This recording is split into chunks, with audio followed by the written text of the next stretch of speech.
Shalom, family. Shalom. Give me a 1 in the chat if I'm coming in loud and clear, a 2 in the chat if I sound like a robot. Let me know. Is the audio good or is it trash?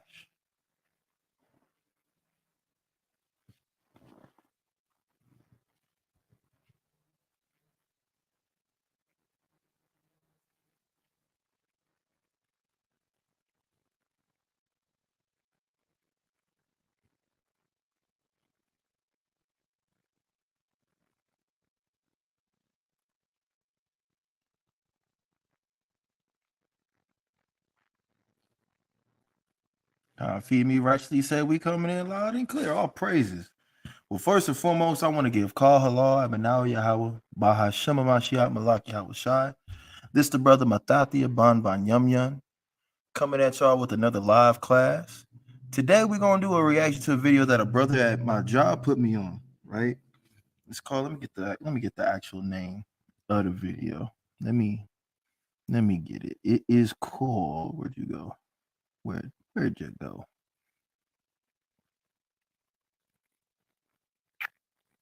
It is called. Hold on. It is called 400 Years, A Case for the Deliberate Destruction of the Black Community. Came out in 2020.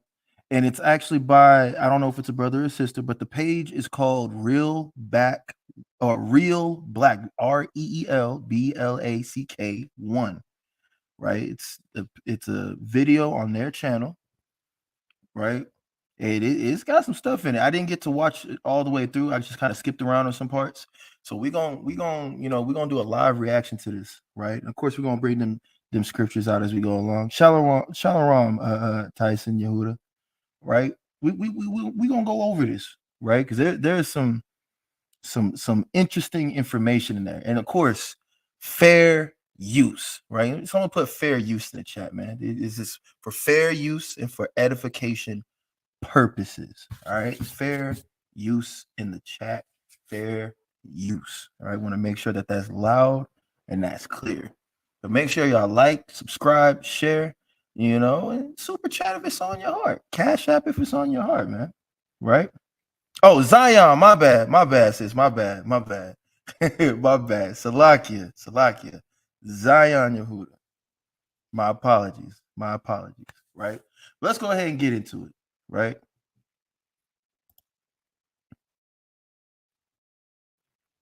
Treated them, and there's no, and they all had.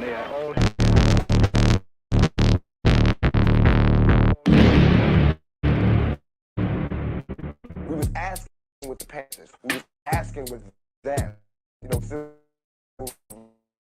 Asking.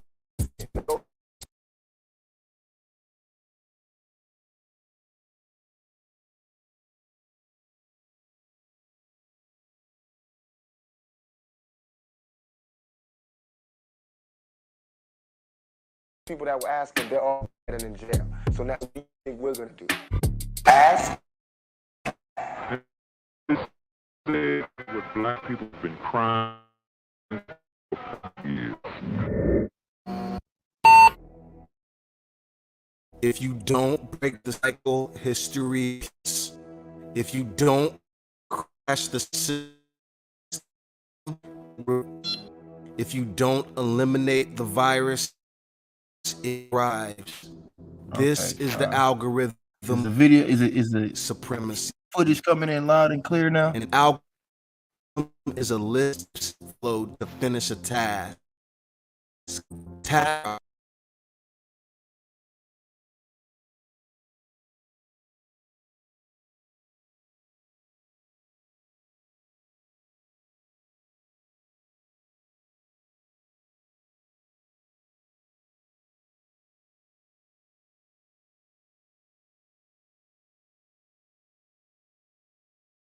Objective of whites has always been the same: domination. Rather, 1963, 1920. Lord have mercy. This footage is choppy as hell right now. Hold on, y'all. Hold on. Hold on.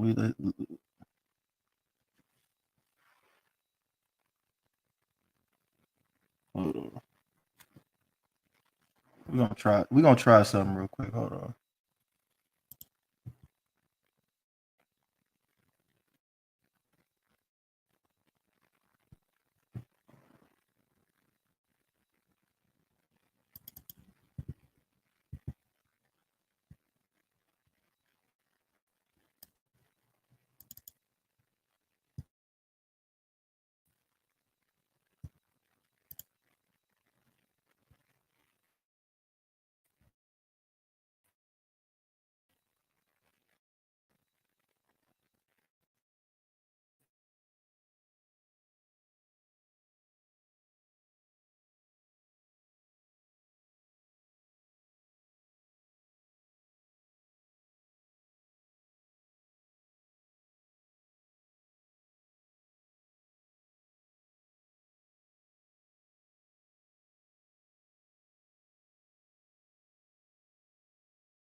All right, let's try this. Hold on.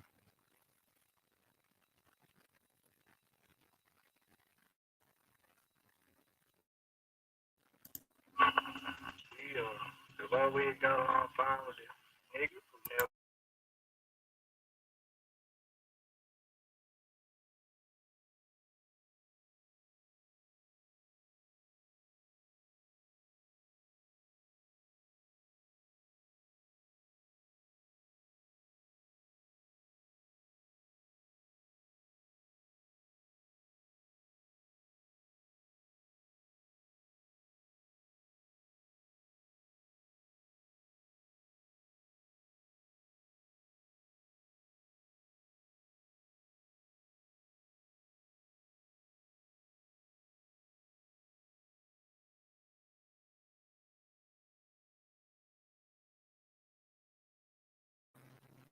So, would y'all hear that?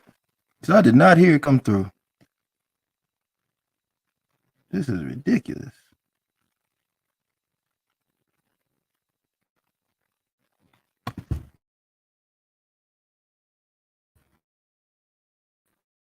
The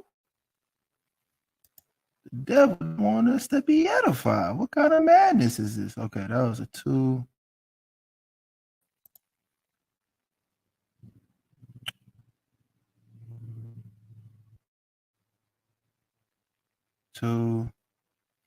Let me do this.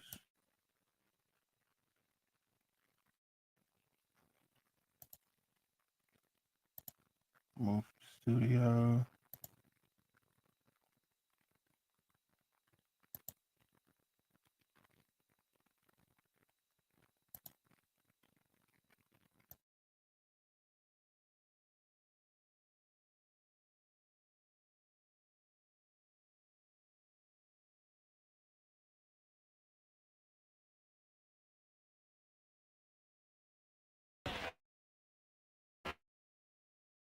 We revolve around with the mission, and there's no complaints.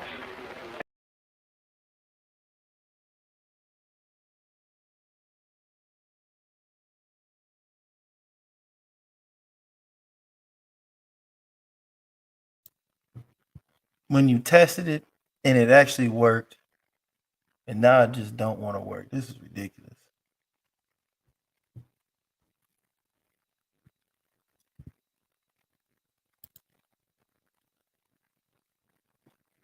We gonna play this video. That's what we gonna do. It is going to happen.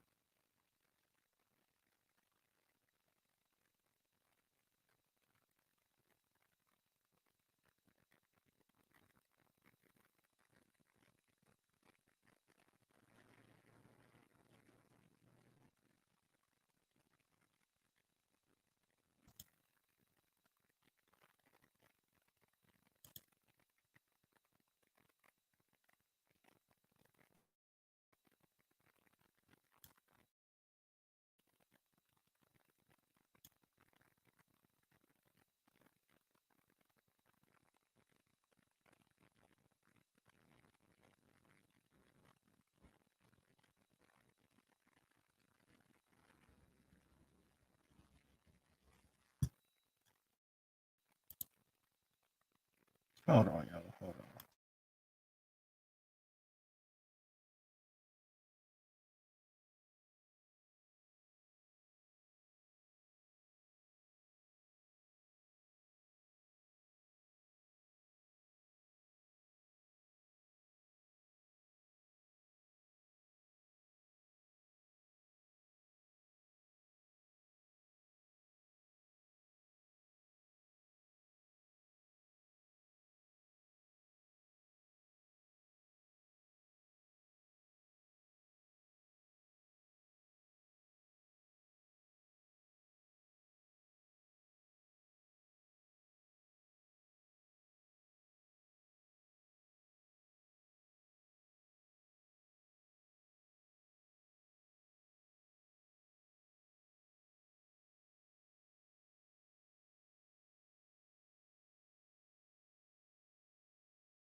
So now apparently the sound not coming. And cry. What madness is this, man?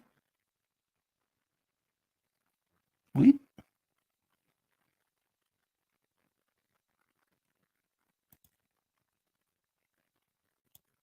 this Hashatan, chill out, bro. We just trying to feed some sheep, bro.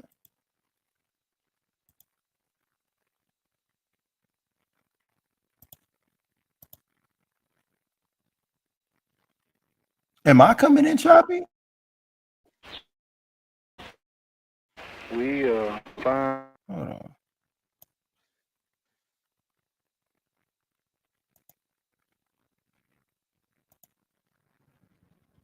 Wait, I'm coming in choppy right now?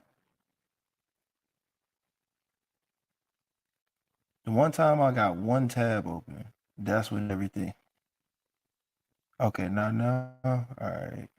Hold on, man.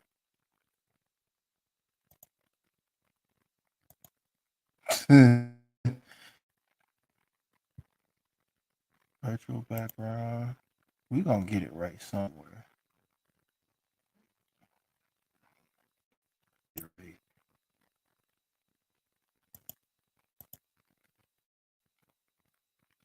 try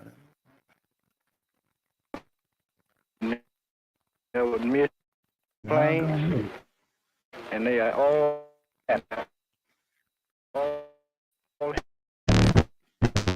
Man, We was asking with the Panthers. We was there.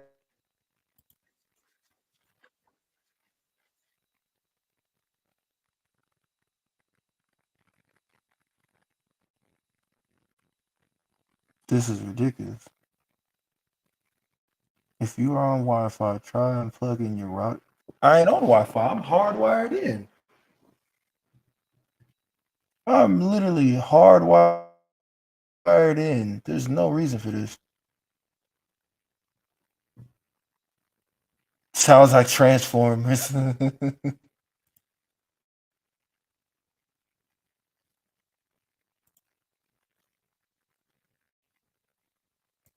It do on the cool. It really do.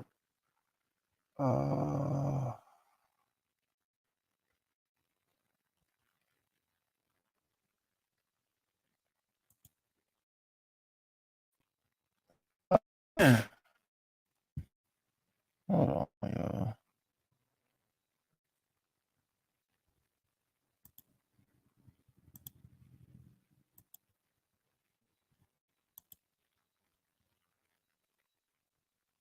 If I change the layout.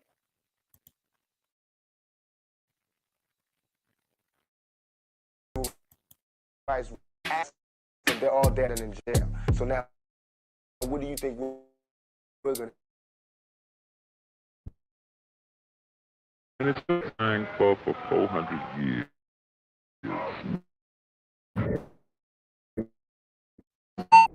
Don't break the cycle.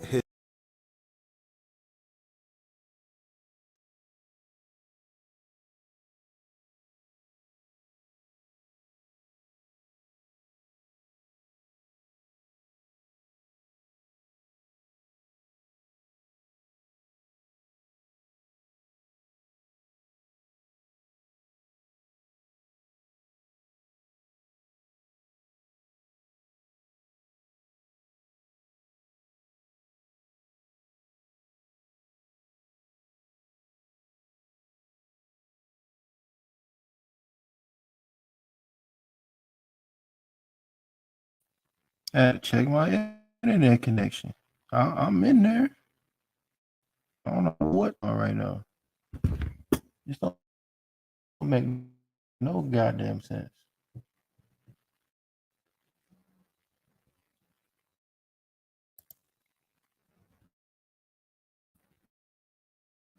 History repeats. If you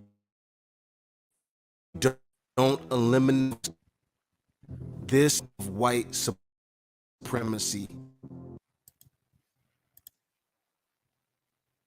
Hold on, y'all. Hold on.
This man said, I'm ready to do some mental and physical kung fu. And hey, man, look, I'm ready to fight StreamYard right now. That's where I'm at.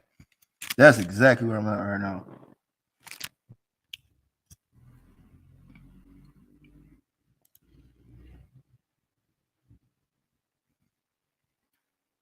Like, when I tell you this video, like, from what I saw, like, this video must needs be played because this is, man, oh, man.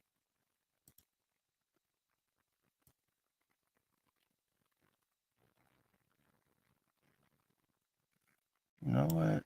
Let me do a tab. Let's try a tab. How about that? Let's try it as a tab.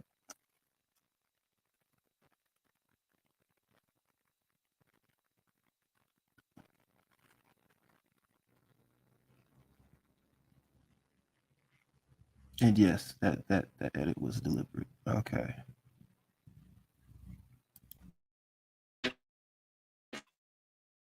Asking was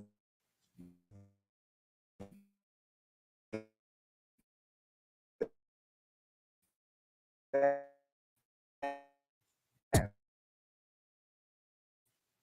they're all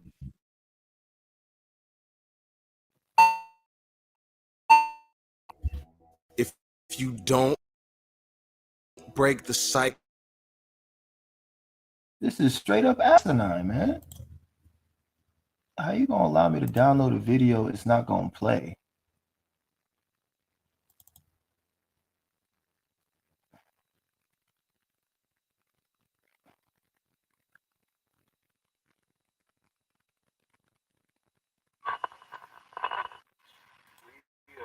Have always got along fine with niggas who never mistreated us, and there's no complaints, and they are all happy.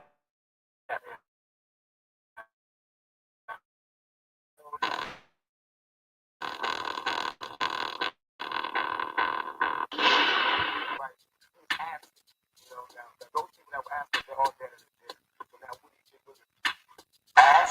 And it simply says exactly what black people have been crying for 400 years.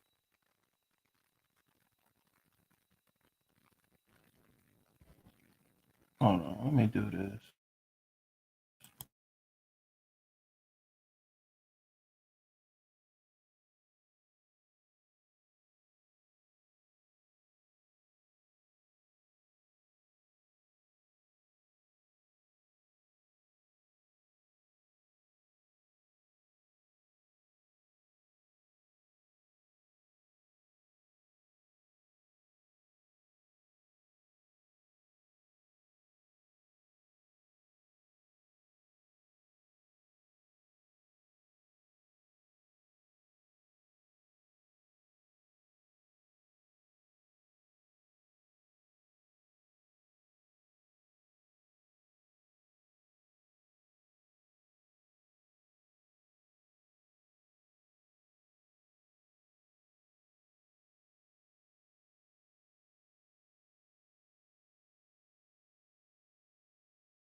What is that?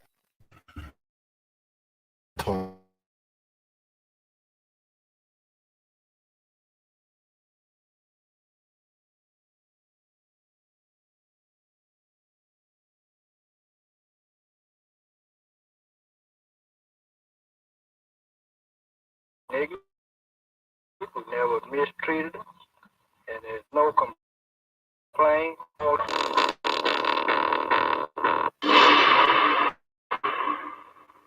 was asking what you had, asking that, sit down for asking, they're all dead and in jail. So now, what do you think was it? And it's simply said that we've been crying for We have always got along fine with the niggas who never mistreated them, and there's no complaints, and they are all happy. They are all happy.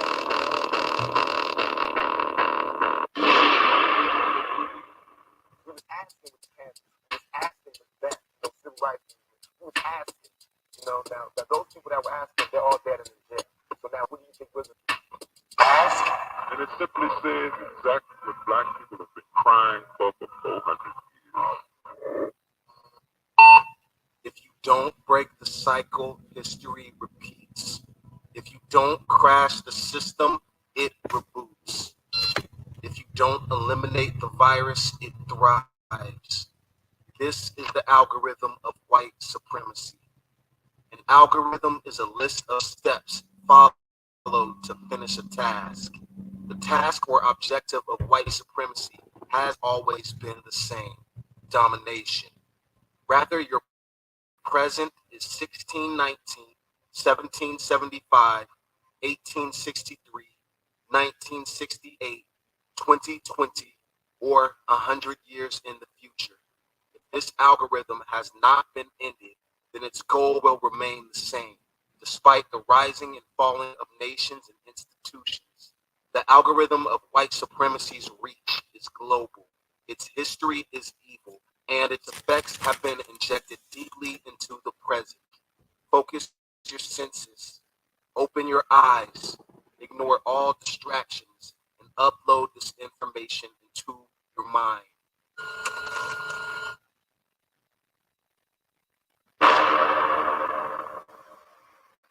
Jesus Christ, do you think he'd really agree with what you devils did? I thought he said, without love, you have nothing.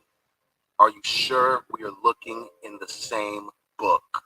The Supreme Pontiff, commonly known as the Pope, is the worldwide leader of the Catholic Church. He determines what is acceptable for millions of people worldwide. His words and decrees are taken as the word of God. He is believed to be free of error. This is called papal infallibility. In 1452, Pope Nicholas V issued a papal bull known as Dum Diversus. A papal bull is an official proclamation or decree issued by the Pope. With his words being seen as that of gods, Pope Nicholas issued Dum Diversus, which had a disastrous effect on Africa.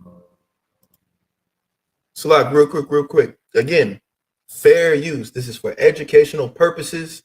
Fair use. Get some fair use in the chat, Baba Kasha.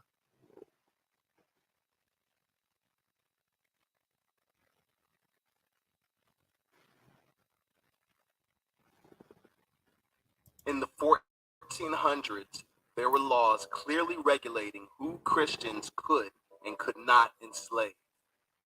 When Portuguese... Hold up. Y'all hear what he said? He said Christians. Hold on. We can't breeze past that. Hold on. We can't breeze past that.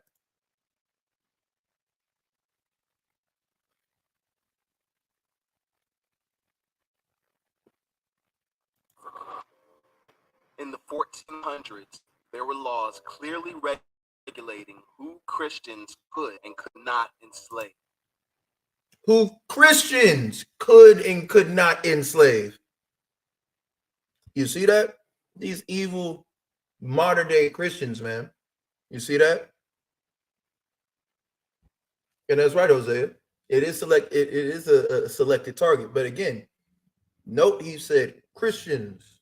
We know them silly Christians, right? The same people that be trying to force feed us that Christianity, man. All right. When Portuguese ships began returning with slaves from West Africa, Pope Nicholas V addressed the issue of how to treat what he referred to as pagans. He gave King Alfonso of Portugal the right to invade, search out, capture, and subdue all Saracens and pagans whatsoever, and other enemies of Christ wheresoever placed, and the kingdoms, dukedoms, principalities, dominions, possessions, and all movable and immovable goods whatsoever held and possessed by them, and to reduce their persons to perpetual slavery. Let's put that in other words. The Pope gave a European king the right to invade in Jesus' name, conquer in Jesus' name, steal in Jesus' name, and enslave in Jesus' name. Yet the man believed to be Jesus' representative on earth, a man whose words are put on par with that of God's, a man believed to be free of error, the most holy living being on the planet, was actually the devil, and made his name rot in the bowels of history. That's right. That's right. That's right. The entire papacy and all that jazz, they're all the devils that the Bible speaks of, man. Forever. In Jesus' name.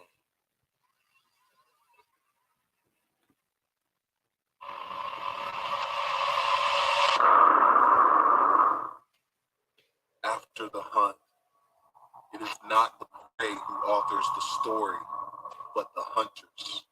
Rest assured that the authors will justify all of their murderous ways and forgive themselves for their prey's destruction. And as the survivors scramble, attempting to rebuild their former lives, the hunters will do all they can to silence them. Devil.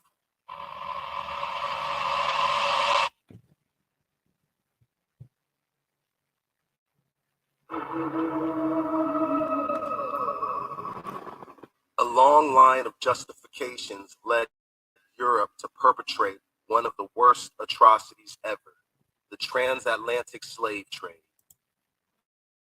Notice, he didn't just say a few Caucasian countries. He labeled Europe as a whole, which is a straight up fact, because it was Europeans as a whole that participated in this atrocious act, man. Even to this day, people attempt to justify the slave trade by saying that European slave traders purchased slaves from Africans. They'll go just far enough into the past to blame the oppression of Black people on Black people. Yet the truth is more complex than they can handle. There's bound to be some snakes in every group of people. European slave traders took advantage of this for their own benefit at the cost of countless Black lives. Although some Africans participated in the slave trade, many fought against it, building fortifications around their villages and assigning lookouts to alert the people. The fight continued aboard the ship in the form of rebellions, hunger strikes, and even suicide. The transatlantic slave trade haunted the people of Africa, and they fought against it. Africans also did not view the slave trade as selling their own people, as they did not have a united Black identity, as some people ignorantly suggest when they say that Africans sold their own people into slavery. That's a fact. Because one, you have Hamites that were around about us who definitely participated in the selling of us, right?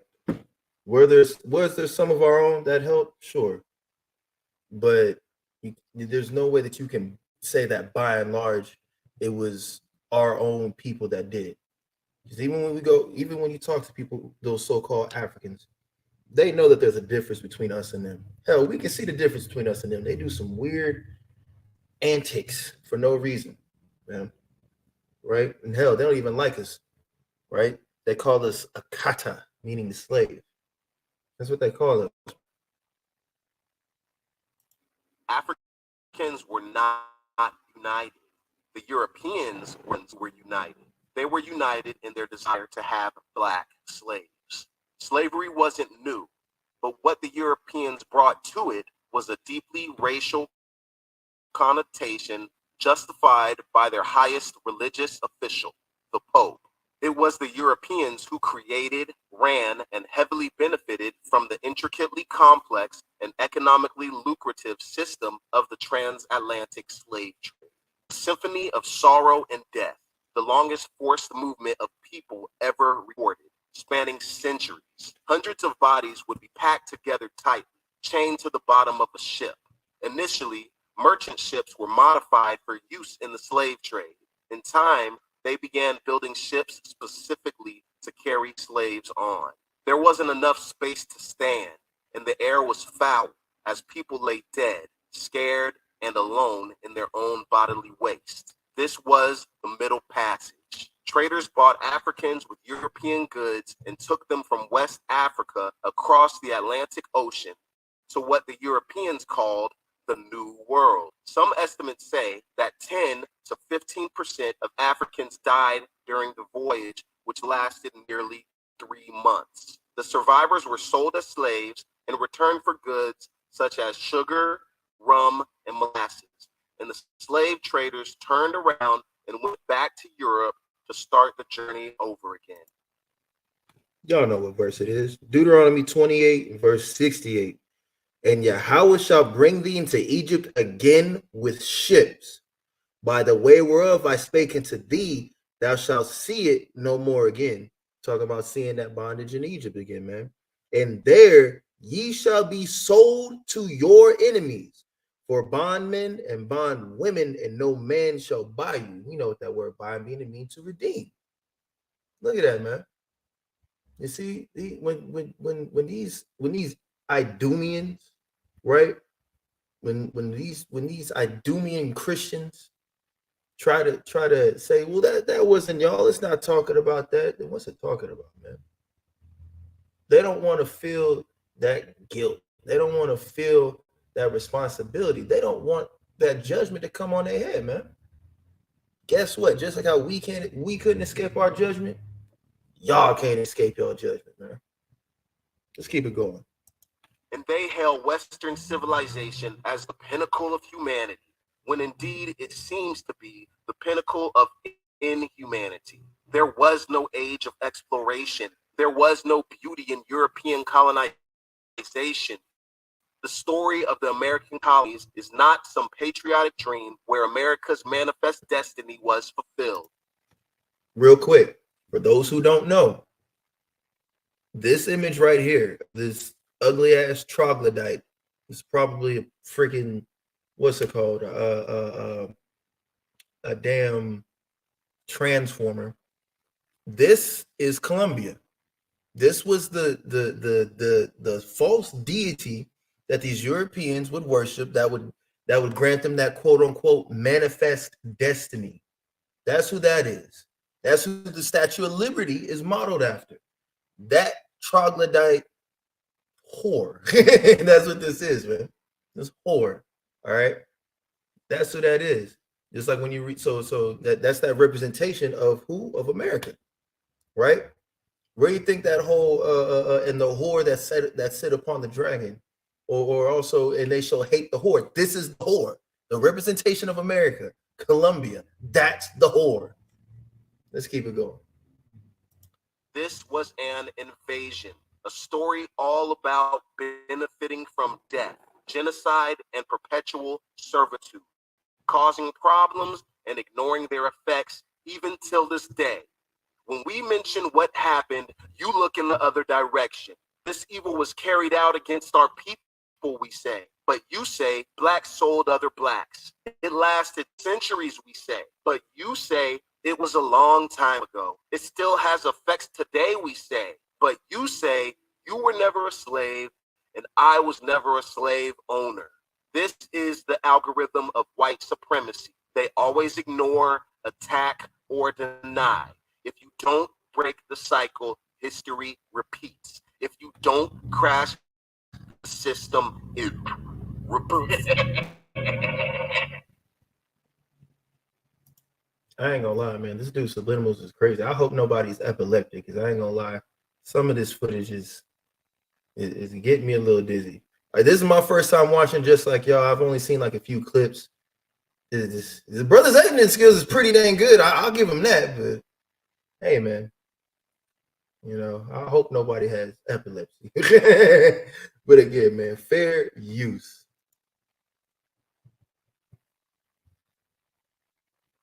We are African, and we happen to be in America.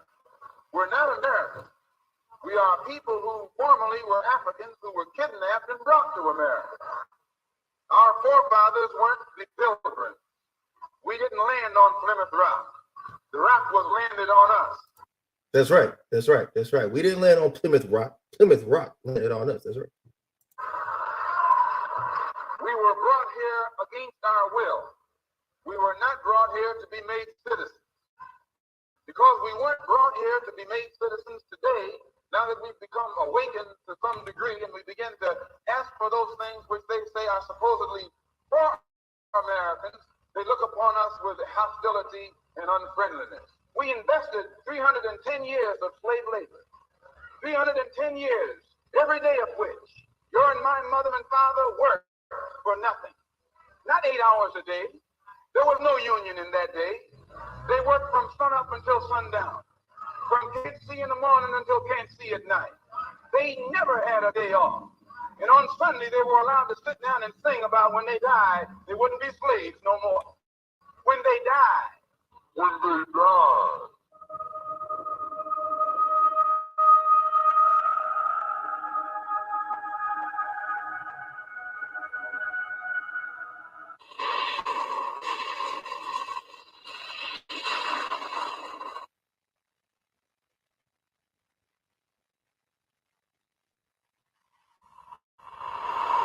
(1619), the year believed to have marked the first arrival of Africans in the colony of Virginia. In actuality, captive Africans were present in what would become the United States for over 100 years before 1619, as the European trade of Africans began in the mid-1400s. Throughout the years, many have claimed that the first slave ship was named Jesus. Although claiming a first slave ship is difficult, it is true that the first major English trader did use a boat named Jesus of Lubeck. John Hawkins was said to have been a devout Christian, often holding service on board and telling his crew to serve God and love one another, all while plundering ships, stealing slaves, and lying to Africans to lure them to the New World. Africans entered into this new world, a new world that Europe granted itself access to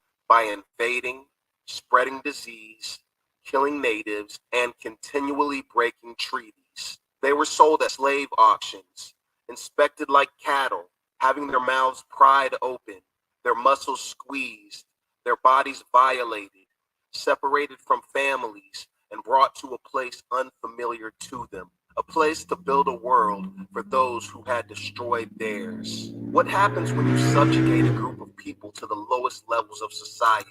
The people will always fight their oppressor. But many make the ignorant claim that enslaved people in America did not fight back, but rather waited for the North to end slavery. They never heard of the Stono Rebellion of 1739, the German Coast Uprising of 1811, or Nat Turner's Rebellion. But the slave... Give a hand for Nat Turner.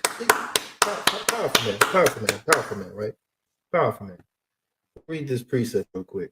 Deuteronomy 28, we start at verse 64. And Yahweh shall scatter thee among all people from one end of the earth, even unto the other.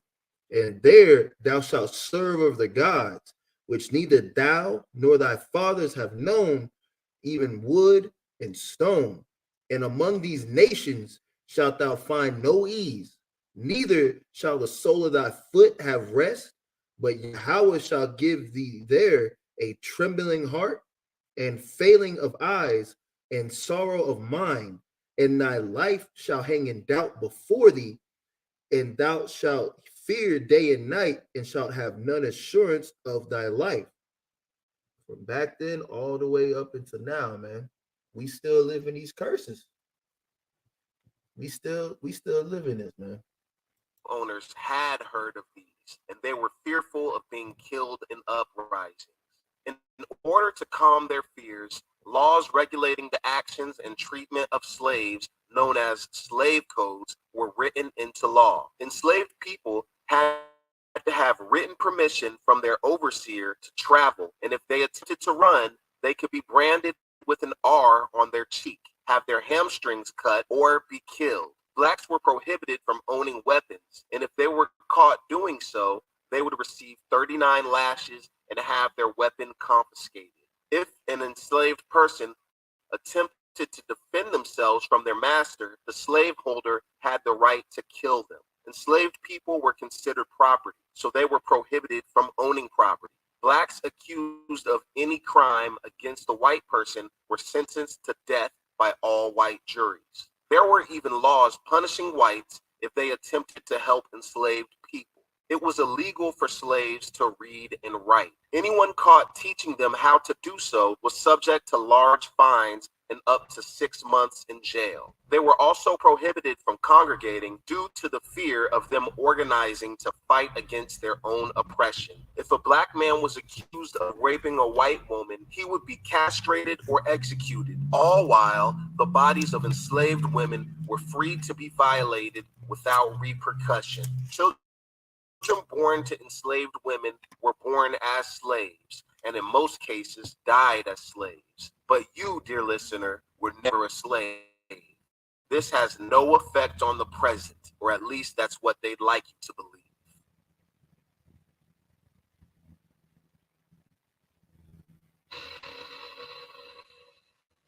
We are playing an infinite game of dominoes, not the type that you slam on the table when you win, the type that children often play when they carefully stack dominoes up on their ends, making a long, winding line of dotted tiles. If done carefully enough, tipping over the first tile will cause a chain reaction that will cause the next to fall, and the next, and so forth, until the final tile falls. Now, once they all fall, what reasonable human would suggest that the falling of the first tile had nothing to do with the falling of the last?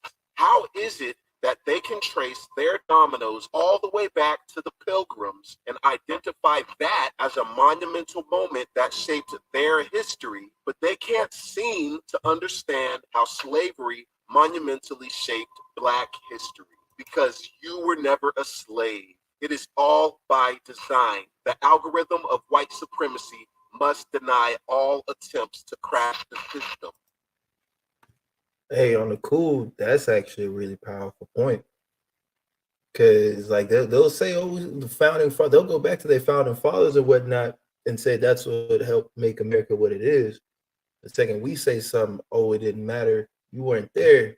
That's a powerful, very powerful point the brother just made. That's a powerful precept, Tribe of Issachar, man. Let's read that, man. We got to make sure we incorporate some Bible during this, man. Revelation chapter 18 and verse 6, right? Reward her even as she rewarded you, and double unto her double according to her works, and the cup which she hath filled to her double. That's a cold hard fact. It's a cold fact. They look, man. They thought they was gonna get away. Sight, I lied. You gonna take double, and your head is gonna be fried, man. All right. They're gonna be drunk in that day, man. All right. They're gonna get what's coming to her. All right. This is Lamentations chapter 4 and verse 21. Rejoice and be glad, O daughter of Edom. You see how Edom's always referenced to as a female? You see that? That dwells in the land of Uz. The cup also shall pass through unto thee. Thou shalt be drunken and shalt make thyself naked. Verse 22, the punishment of thine iniquity is accomplished, O daughter of Zion. He will no more carry thee away into captivity. Why? Because our last captivity is going to be under Edom. It's a lot. O daughter of Edom, he will discover thy sins. You see that, man? They don't want to understand what they did wrong, right? They think that their white is right, and they try to rule with that Edomite might. All right. I don't know if that was a bar yet. If it was, I'm gonna copyright it. Don't you dare take my bars. I stopped rapping a long time ago, but don't take my bars. All right. But yeah, man. These people are out of their minds to say that, but that was a powerful point that the brother made. I remember hearing all about this some time ago. The wife reminded me. I'm gonna bring it. Khan. That's right. That's right. That's right.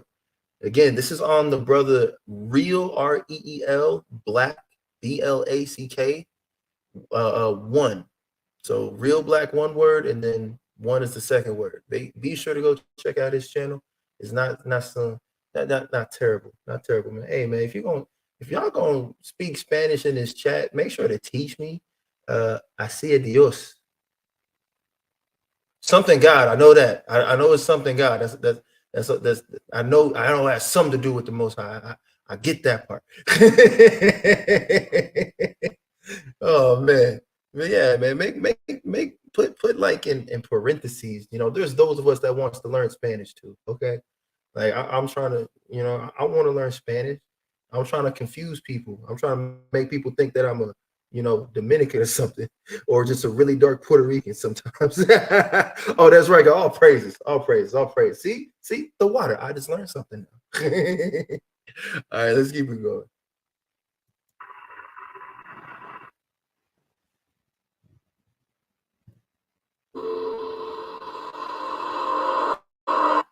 The American Revolution, the war fought by the 13 colonies to free themselves from the British Empire, a pivotal moment where the founding fathers forged their way into history forever. According to your history teacher, the American Revolution is essentially a patriotic dream where heroes were born and the destiny of a nation was set. Give me liberty or give me death. What is liberty to this man? What liberty was Patrick Henry so ready to die for that he denied it to others? A giant among men, this revolutionary founding father bought and sold slaves throughout his life and owned 67 slaves at the time of his death. Yet in his writings, he clearly states that owning slaves is evil. What a hypocrite. But he was in good company. Thomas Jefferson, one of the most influential founding fathers to come out of the Revolution, the man who penned the Declaration of Independence, in which the colonists informed King George of their decision to split from the British Empire, leading to the creation of the United States, the man who wrote the immortal words forever etched in history. We hold these truths to be self-evident, that all men are created equal, that they are endowed by the Creator with certain unalienable rights, that among these are life, liberty, and the pursuit of happiness. Cap. Spell that with the caps lock on to make sure that it's capital cap. All right. They know that we better, right? They understand that we better, right? You know what I'm saying? Precept. Deuteronomy chapter 7 and 6. Talking to our people. For thou art an holy people unto Yahweh thy power. Yahweh thy power hath chosen thee to be a special people unto himself, above all people that are upon the face of the earth. See, they want us to be equal with devils, but yet we are above these devils. But our people have been destroyed to think that they can be equal with devils, not understanding that they can be way more than that. And hey, look, this is a hypocritical nation if I've ever seen one. All right. That's right, Trapper Visicar. That's right. And if all men are created equally, then why did Thomas Jefferson himself have slaves? Why did he have a sexual relationship with an underage enslaved woman by the name of Sally Hemings? Something that today we would call statutory rape. Did he really believe that all men were created equally?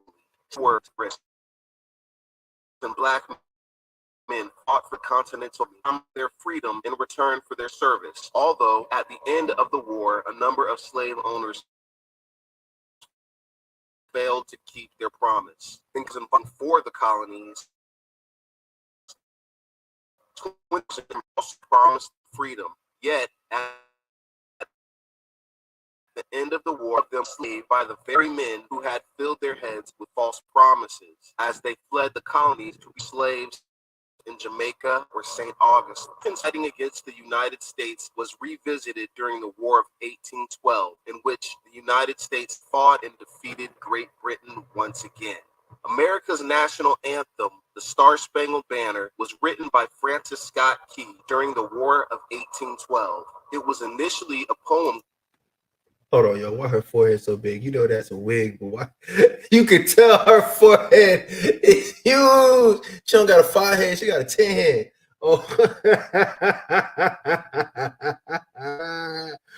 ah, man. What's that? What's the main villain from Crash Bandicoot?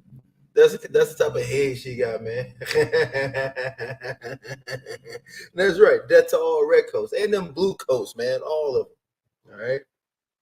Called Defense of Fort McHenry. He had written it as he witnessed the British Navy bombard the fort in what would lead to an American victory and the proud flying of the U.S. flag. In the third stanza of the Star-Spangled Banner, Key addresses the black refugees who had joined the British in hopes of gaining their freedom, threatening slaves that fought against the United States with death, writing, "No refuge could save the hireling and slave from the terror of flight or the gloom of the grave." And that's what's missing in that Star-Spangled Banner. That's what's missing. You see that? That little song that they like to sing? That's what they took out, man. We're proud of our country. We respect our flag. Wouldn't you love to see one of these NFL owners when somebody disrespects our flag? They say, "Get that son of a bitch off the field right now. Out. He's fired. He's fired." I mean, ultimately, it's to bring awareness and make people, realize what's really going on in this country. There are a lot of things that are going on that are unjust. People aren't being held accountable for, and that's something that needs to change. That's something that this country stands for. Hey, yo, real rap. What happened to Colin Kaepernick? I ain't heard about him in a mad minute. After he stopped playing for the NFL, things went quiet. So somebody find this man. Somebody give him a flyer. Somebody tell him that he's an Israelite and tell him to keep these laws, statutes, and commandments, man. He was on to something. For freedom, liberty, justice for all. And it's not happening for all right now. Get that son of a bitch off the field right now.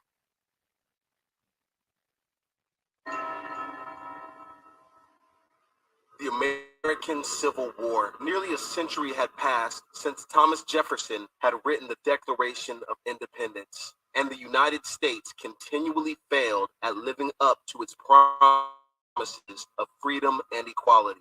Enter Abraham Lincoln, another monumental figure in American history.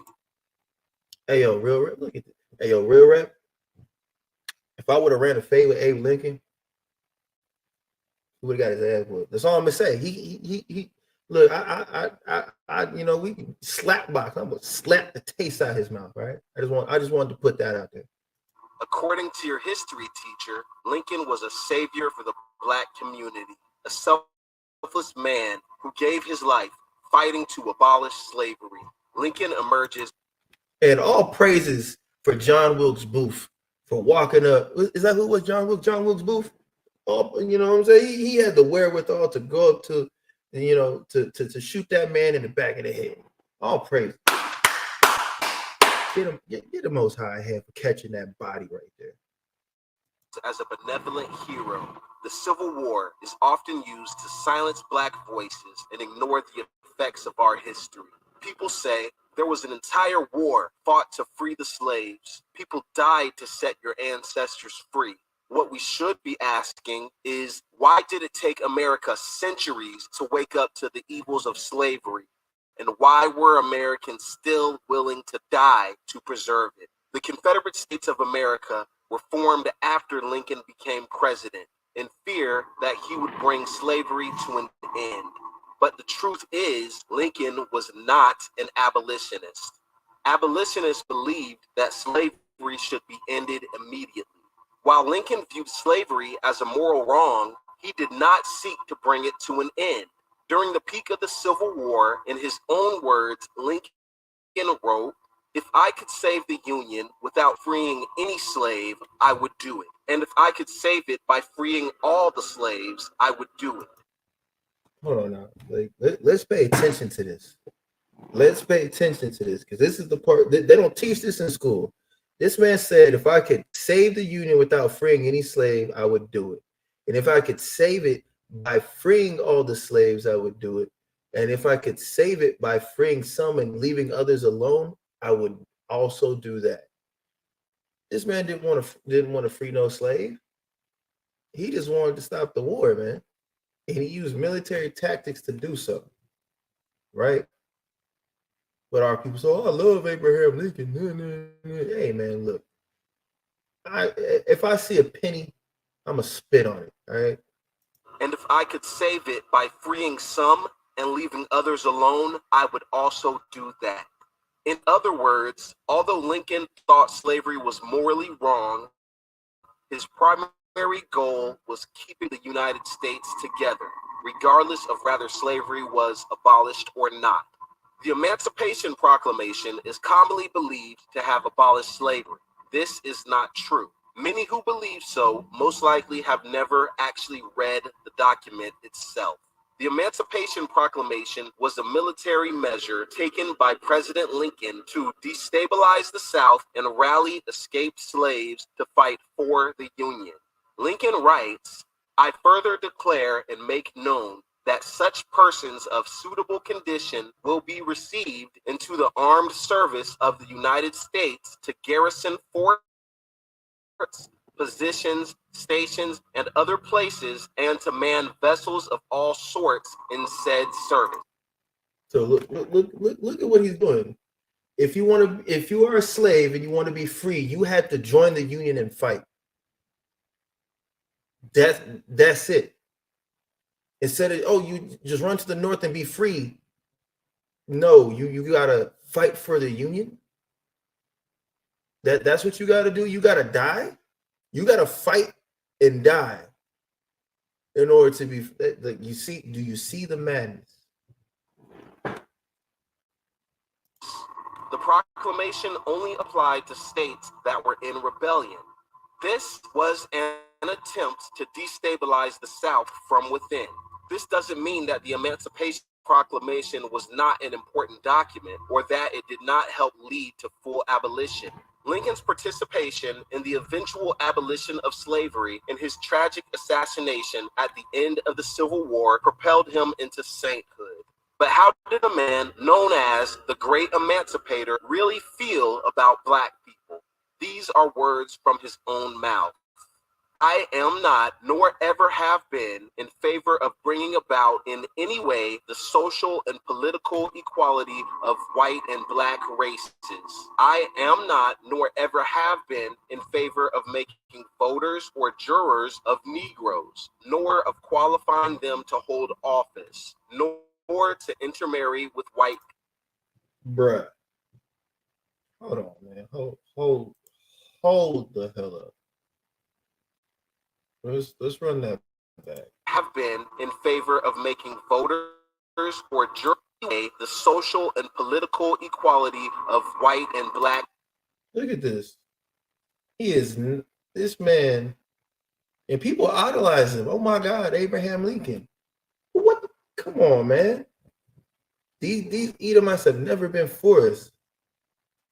Even though people say, "Oh, the emancipation," what did he say? He said, "I am not, nor have ever been in favor of bringing about in any way the social and political equality of white and Black races." And to this day, there is no equal social or political equality at all.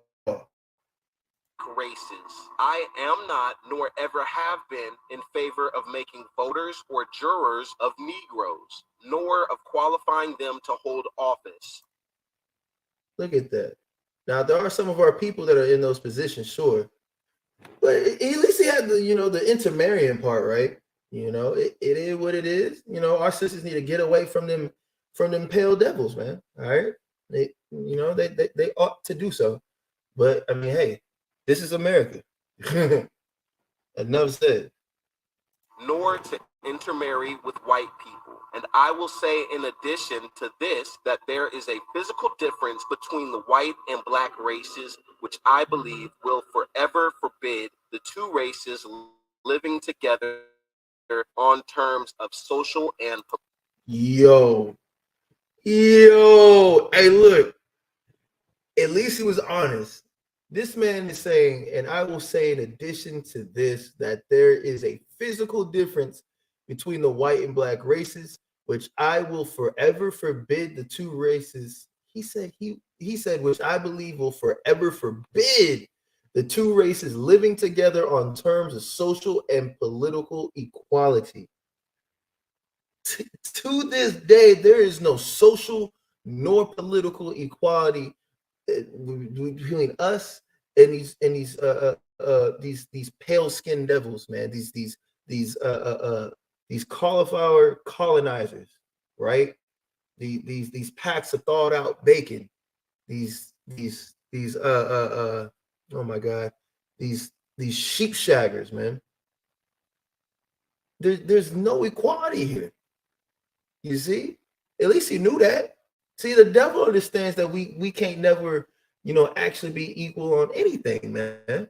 Because he probably knew inherently that his people are so evil. It don't matter how far we go. They still gonna do the same thing over and over. Be some jealous, hating troglodytes. political equality.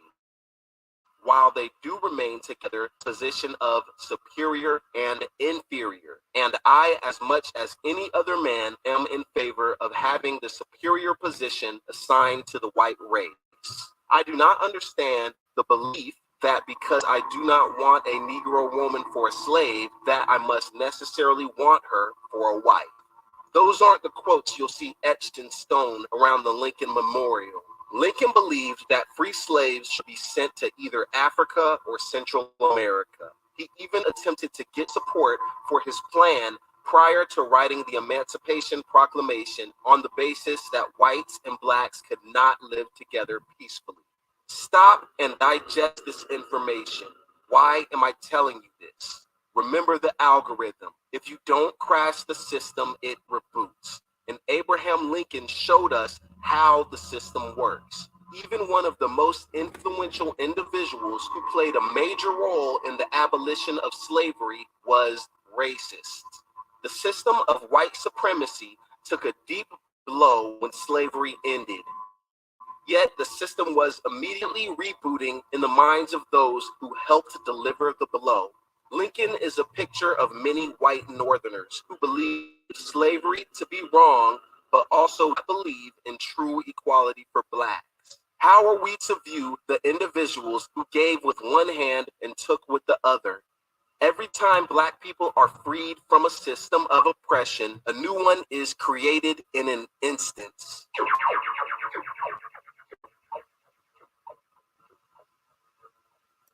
All right, man. This dude with the he good at edits. He's good at edits. Let's skip ahead. What we got here? What is it? What we got? Rape!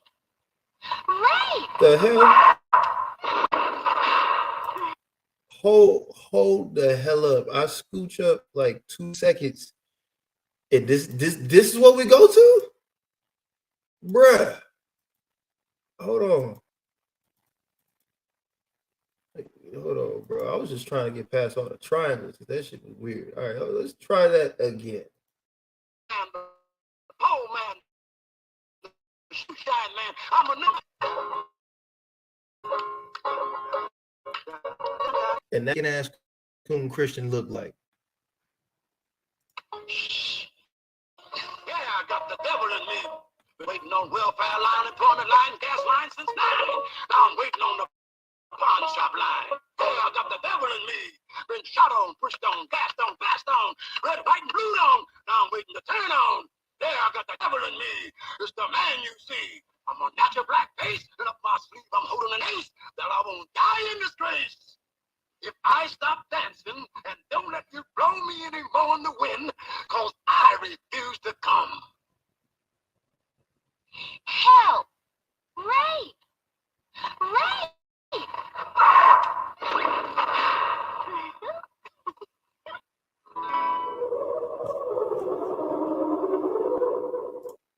Hold up. I'm not finna just like scooch past that like that wasn't dark as hell. I know I made a joke about that's what a boot looking ass coon Christian looked like, but bruh, that granted that's exactly what happens, but that little snippet right there actually just left me speechless. Like, what in the hell did I just witness? Granted, that's exactly, that's how I go, right? That's understand that's how they view us, man. And for those of us that act like trash pandas, that's what you portray yourselves as, man. That's what you look like, right? And look, notice that the little blonde, blue-eyed devil with the guitar over there, was indeed America wearing that red, white, and blue. But again,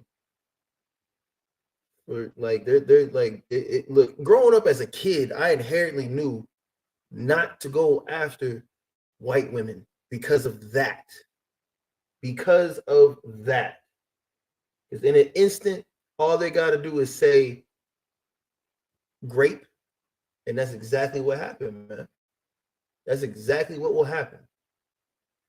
Let's continue that. Hey, look, that snippet just kind of, boy. Over 600,000 people died during the Civil War. After the Union victory, the process of reintegrating Southern states and managing the rights and lives of newly freed slaves began. This era is known as the Reconstruction. In late 1865, the 13th Amendment was ratified, officially abolishing slavery in the United States. Abraham Lincoln was assassinated just a few short months prior to its ratification, and his vice president, Andrew Johnson, became the new president. Johnson's era is known as presidential reconstruction, in which the president actively fought against rights for blacks. Johnson believed in the idea of Herrenvolk democracy, which meant that the least white man should be higher than the greatest black man. The term Herrenvolk itself means master race. Scared white Southerners questioned their place within the social hierarchy of the South, and their fears grew as newly freed slaves were given more rights. In contrast to Andrew Johnson's presidential reconstruction, which wanted to keep blacks as a permanent underclass, there was radical reconstruction, which attempted to provide freedoms and protections for blacks. Supporters of radical reconstruction helped pass the 13th, 14th, and 15th Amendments. They also set up the Freedmen's Bureau, which helped former slaves and poor whites in the South by providing health care, food, housing, legal assistance, and education. Agents of the Bureau were essentially social workers for ex-slaves. They were subject to threats and violence from white supremacists attempting to limit anything blacks could gain from the organization. President Johnson fought against the Freedmen's Bureau, sometimes firing agents who he believed too sympathetic to slaves. Even within the Bureau, there were fights over how the government should help blacks and for how long. Blacks were even appointed to Congress during the Reconstruction. This is a little-known fact. Hiram Rhodes Revels was the first African-American senator to serve in Congress, representing Mississippi in 1870 and 1871 during the Reconstruction. White Southerners attempted to stop Revels from taking the position, but failed. Revels was a strong proponent for racial equality. The last black congressman from the South served until 1901. There wouldn't be another black person elected to Congress from one of the 11 former Confederate states until 1973. Two of history's forgotten white supremacist groups, known as and the White League, arose in response to new freedoms given to ex-slaves. They discouraged blacks from voting and participating in the government through violence and intimidation, assassinating both black leaders and sympathetic whites. The red shirt became a symbol. All right, y'all. Now hold on. I want y'all to pay close attention to this section right here. Pay close attention to these red shirts, man. They have a slogan. They have a slogan that's gonna catch y'all's eye. Pay attention. Of resistance against black freedom. Racist whites wore it with pride. They surely believed that they could make America great again by perpetually denying blacks a great America. They believe what? They believe what? Let's run that back. Let's run that back. Racist whites wore it with pride. They surely believed leaders and sympathetic whites. The red shirt became a symbol of resistance against black freedom. Racist whites wore it with pride. They surely believed that they could make America great again by perpetually denying blacks a great America. The southern states passed new black codes attempting to control black labor as well as many other. You see that? Red shirts, red hat, make America great again. It's all the same thing, man. Freedoms. In some states, blacks who had jobs other than a servant or farmer were forced to pay annual fines. States required blacks to have employment contracts each year. If they left before the contracts ended, they could be arrested, forced to forfeit their wages, or be placed back into forced labor. Jim Crow laws legalized segregation. Blacks were forbidden from living in white neighborhoods, using white bathrooms or water fountains, and in Atlanta, blacks were even given a different Bible to swear on while in court. Jim Crow laws legally ruled all areas of black life until the passing of the Civil Rights Act of 1964. At the end of Reconstruction, white Southerners successfully subjugated blacks to the very bottom of society.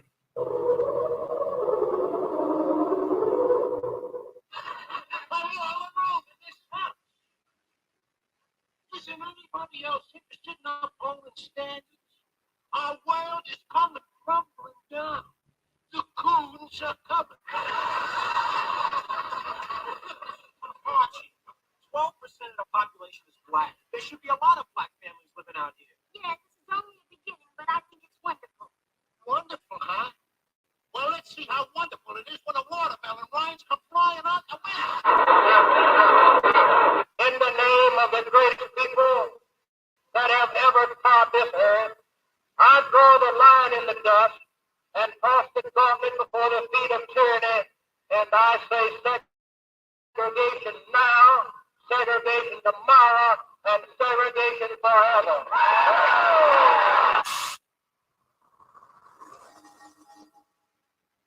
Today, people would lead you to believe that poverty in the black community is solely a result of laziness, while in actuality, poverty was created and maintained by the government. After Reconstruction, Jim Crow laws and other black codes worked to confine blacks to the lowest levels of society.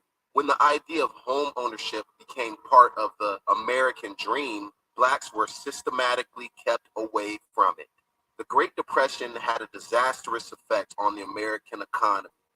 Home ownership rates plunged to all-time lows. How come when blacks live in poverty, it is viewed as a problem from within? You must pull yourself up by your own bootstraps. But when whites live in poverty, it becomes a national issue that must be dealt with immediately. In the 1930s, as part of his New Deal to bring America out of the Depression, President Franklin Roosevelt passed various laws regarding housing.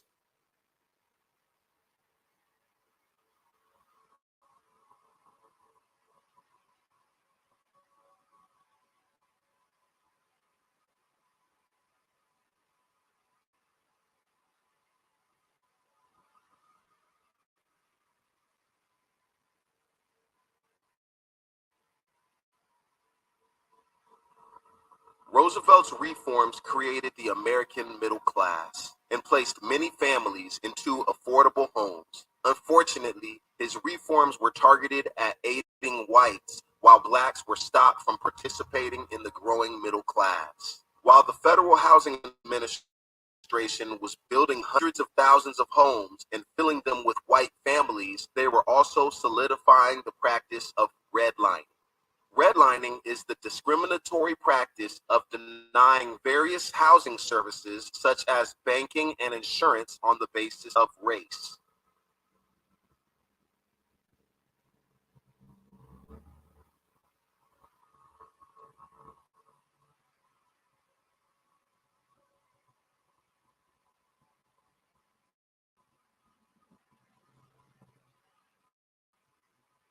In 1935, the Home Owners Loan Corporation was a residential banks and real estate and how safe their investments were. The desirable areas with the newest infrastructure were outlined in green and designated as Type A. These areas were usually white suburbs, while the least desirable areas were outlined in red and labeled Type D. These were typically older areas where black people lived. The government refused to insure mortgages in high-risk areas, so banks rarely gave them. The obvious racial bias held within residential security maps gave federal support and justification for discriminatory practices from banks and real estate agents, effectively segregating the United States along lines that are still drawn today.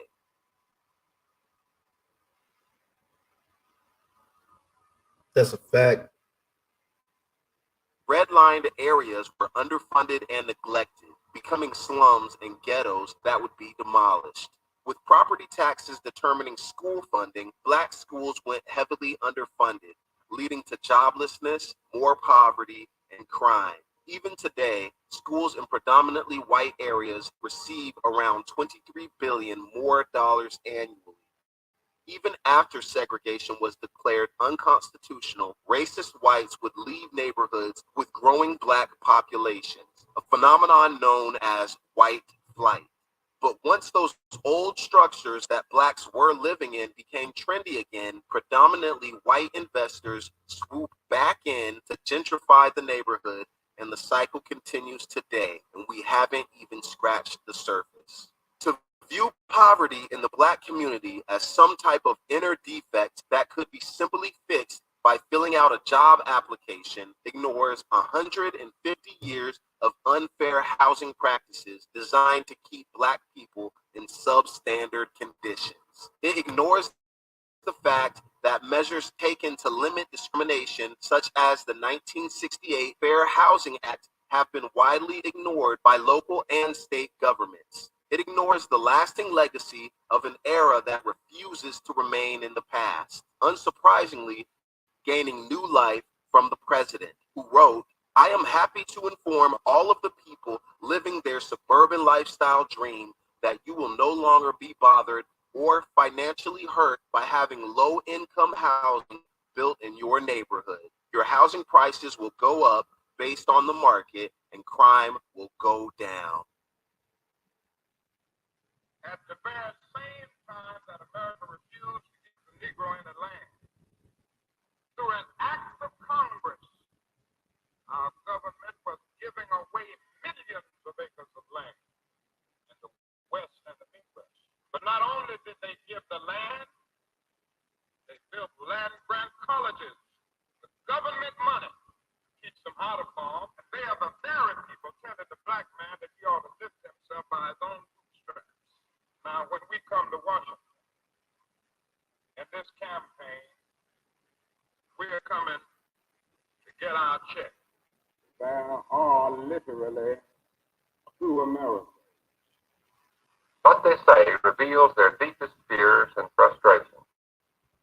Why did you select Levittown to live? We were looking for a place to buy a home. We looked at Levittown, and we liked the homes here. We liked the advantages that Levittown seemed to offer in comparison to other cities.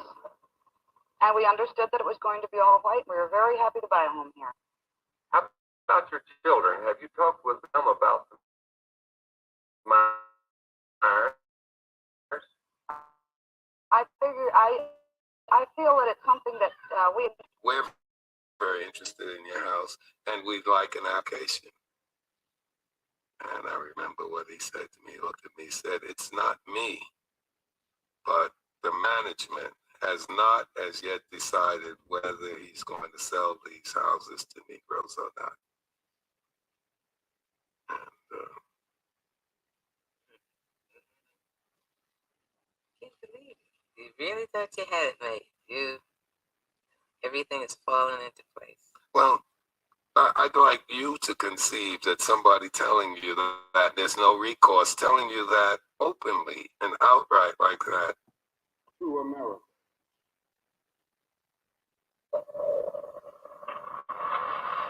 Despite discriminatory housing practices, Black people were able to build thriving, self-sufficient towns, the most famous of which was the Greenwood District in Tulsa, Oklahoma, better known as Black Wall Street.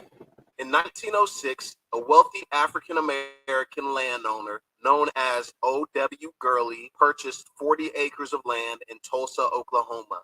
He pledged to only sell land to Blacks, as they were unable to participate in white society. By 1913, Greenwood had doctors and law offices, grocery stores, churches, hotels, drugstores, beauty salons, and barbershops. Yet hate would bring it all down.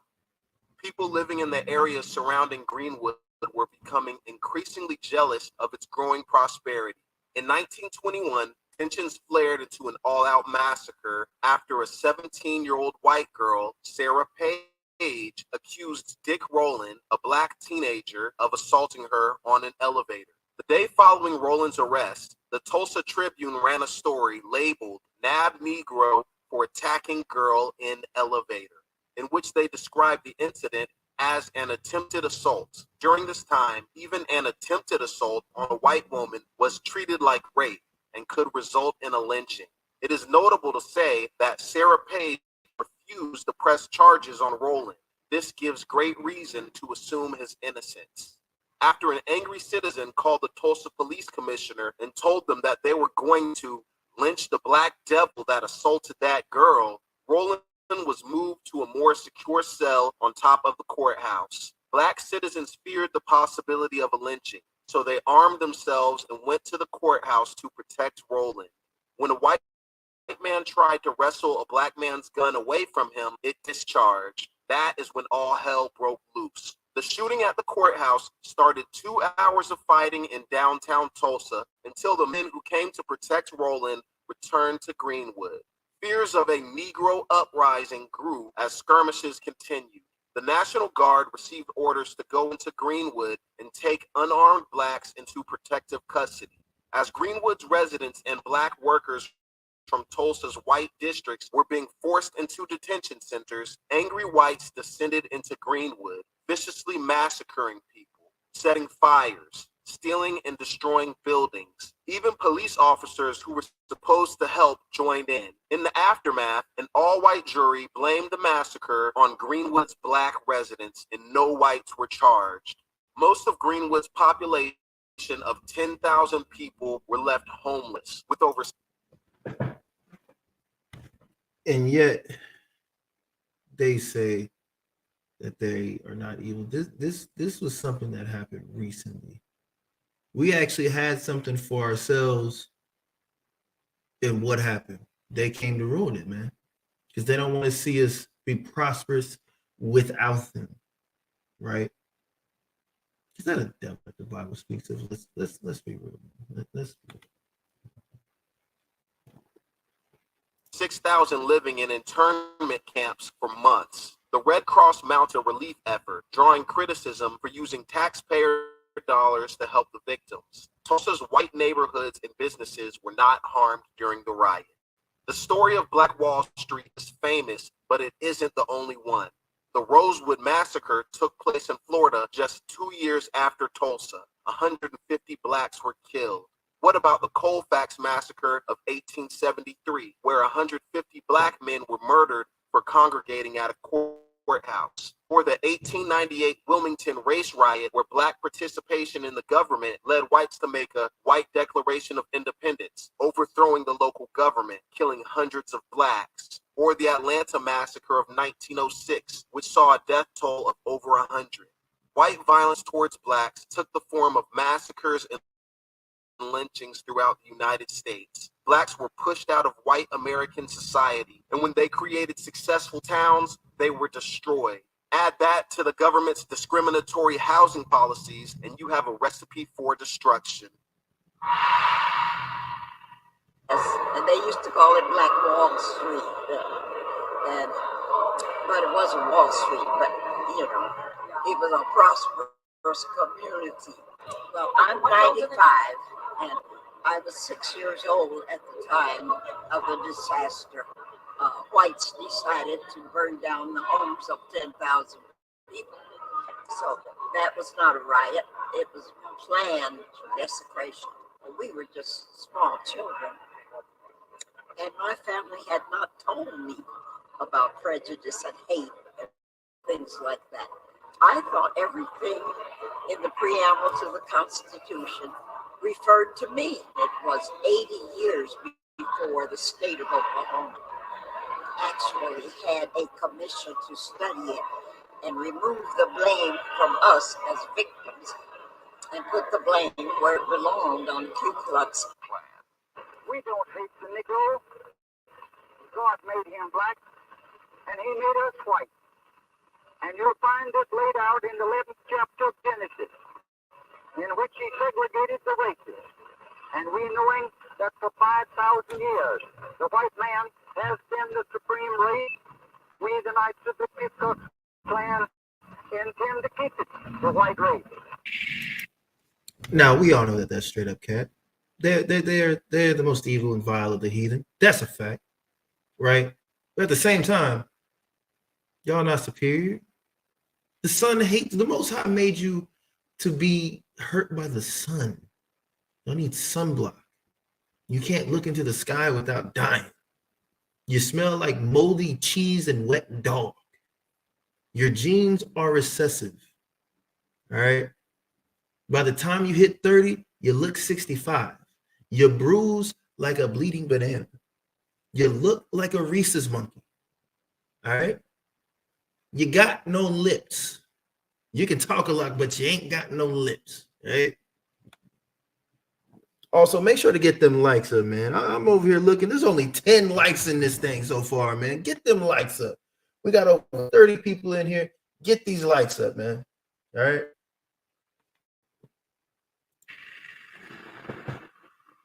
The promises of equal treatment under law and the hopes of participating in a world where freedom reigns were dashed during and after Reconstruction. By the time the Civil Rights Movement began in the 1950s, promises of fair treatment, equality, and voting were but distant dreams from a forgotten past. Although the South usually serves as our example of racism and hatred, blacks also face deep levels of discrimination in the North and throughout the United States.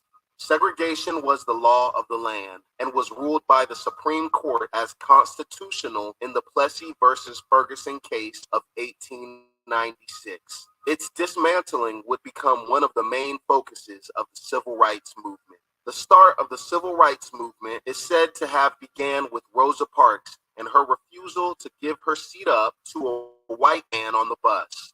Rosa Parks is legendary, but most people focus solely on what she did on the bus. Some even jokingly say that she was just tired, yet few know what she did before that fateful moment.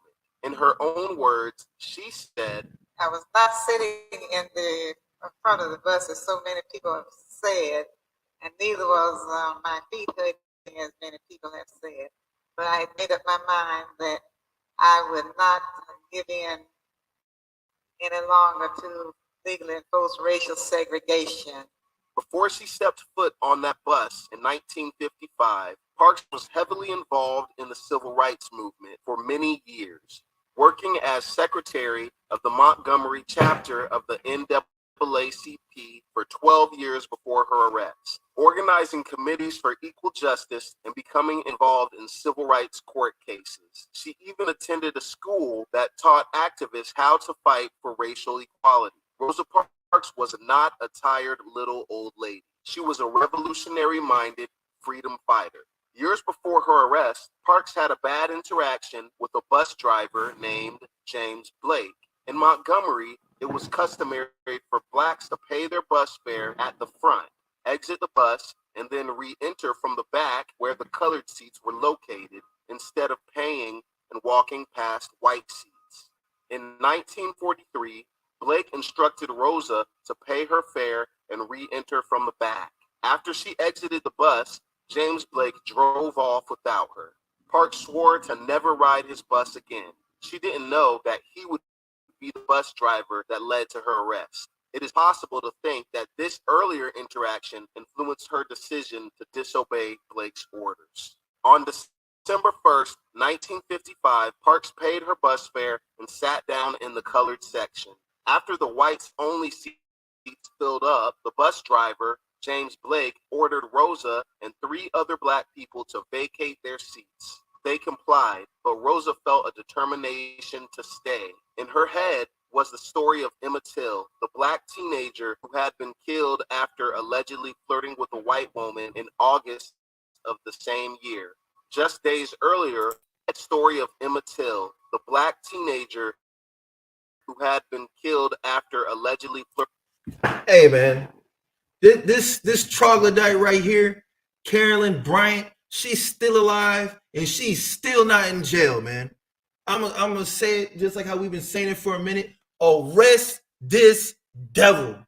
All right? They're not gonna do it, but arrest this goddamn old ass devil and let her die in a cell for what she did. Moving forward. Flirting with a white woman in August of the same year. Just days earlier, Rosa had learned of the acquittal of the 2 men who killed Emmett Till. The story devastated her, but it also gave her resolve to fight the system. When asked if she was going to get up, Parks refused. Blake then threatened to call the police, to which Rosa replied, "You may do that." Rosa was arrested and charged with violating Montgomery's segregation law. She was bailed out the same day by Edgar Nixon, the president of the Montgomery NAACP that she worked for. Days later, she was found guilty of disorderly conduct and violating a local ordinance. Nixon quickly organized a boycott and chose a young, unknown local pastor to lead it, Martin Luther King. By December 7th, FBI Director J. Edgar Hoover ordered agents to find information to discredit the young minister. The boycott had a devastating effect on Montgomery's public transit system. People carpooled, hitchhiked, rode with black taxi drivers, and walked miles every day. During the boycott, Dr. King's house was firebombed with his wife Coretta Scott and baby daughter Yolanda. Salah, real quick, I gotta say it. Shalom to the powerful soldier Raquam in the chat, man. Neither were harmed. The incident served to highlight King's commitment to nonviolence as he immediately spoke out against retaliation.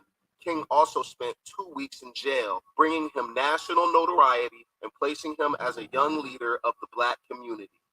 The boycott lasted 381 days, ending in victory when the United States Supreme Court declared Alabama's segregation laws for buses to be unconstitutional. This major triumph was not simply limited to buses in Alabama. It sparked life into the civil rights movement, beginning a renewed era in the fight for black rights. Rosa wasn't a tired old lady. We are denied not only civil rights, but even human rights. So the only way we're going to get some of this oppression and exploitation away from us or aside from us is come together against the common enemy. Somewhere I read that the greatness of America is the right to protest for rights. Good evening. Dr. Martin Luther King, apostle of nonviolence in the civil rights movement, has been shot to death in Memphis, Tennessee. I turned around quickly, and the next thing I saw was Malcolm falling back in a dead faint. Why the white man where was that? Why was he got his pet? He meant something to me, that's why I'm down here. That's right. What's going to happen now? What's going to happen?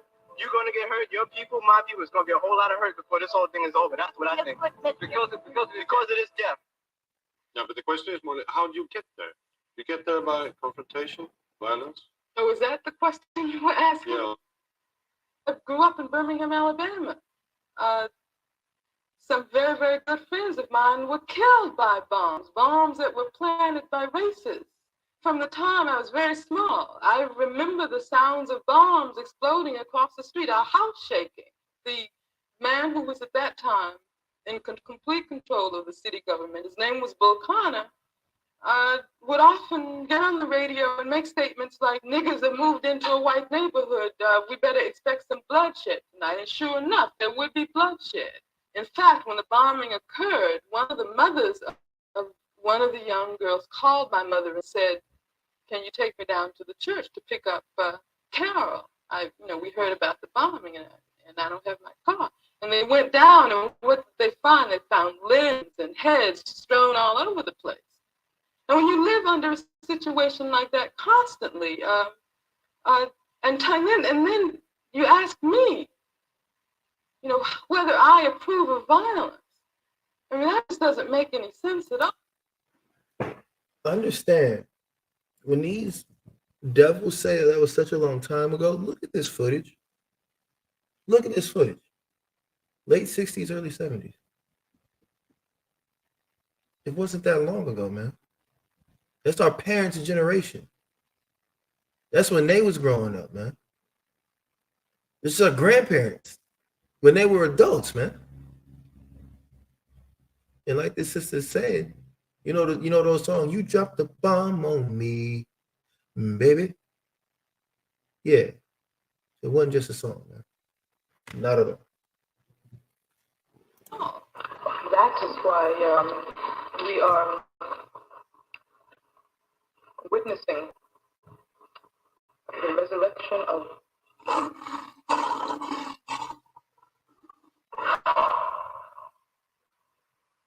After the assassination of Malcolm X and the police killing of Matthew Johnson, an unarmed black man, Huey Newton and Bobby Seale co-founded the Black Panthers. Originating from Oakland, California in 1966, its initial purpose was to monitor police in local black communities in order to combat police brutality.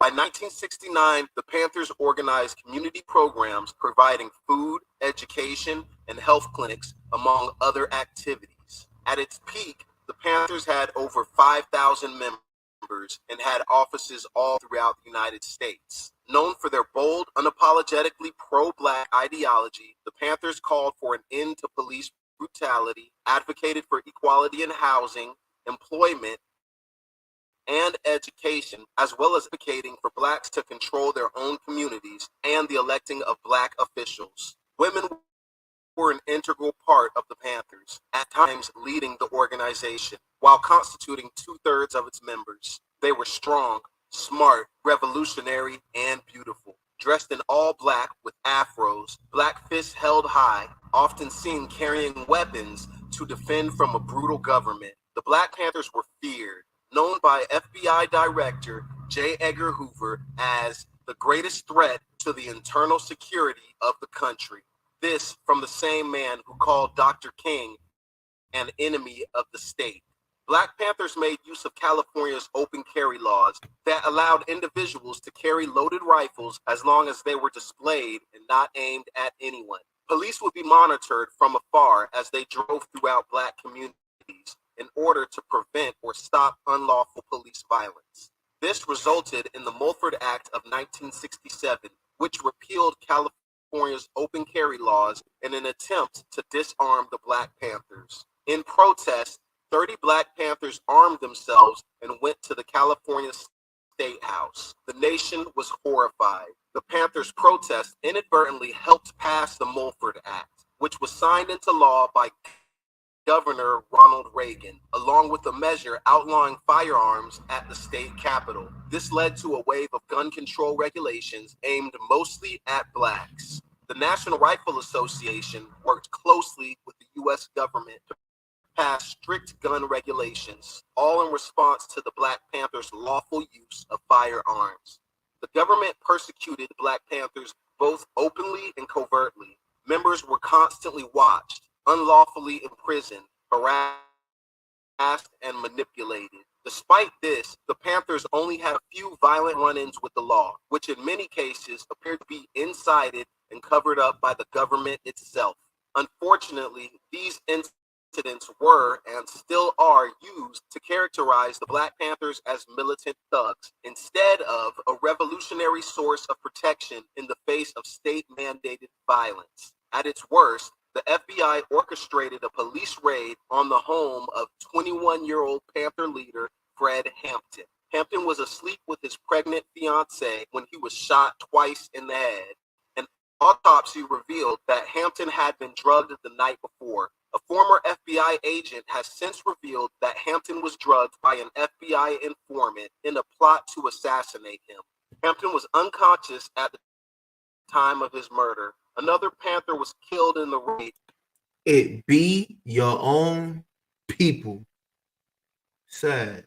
And 7 others were beaten, arrested, and charged with attempted murder of the officers conducting the raid. The media was told that the Panthers shot first and disobeyed multiple orders to cease fire, while an investigation revealed that only 1 shot came from the Panthers and 80 came from the police. And this is what they base their fear of the Panthers' legacy on: lies. They say the Panthers were like a black version of the KKK. This couldn't be any further And they say that about us now. the truth.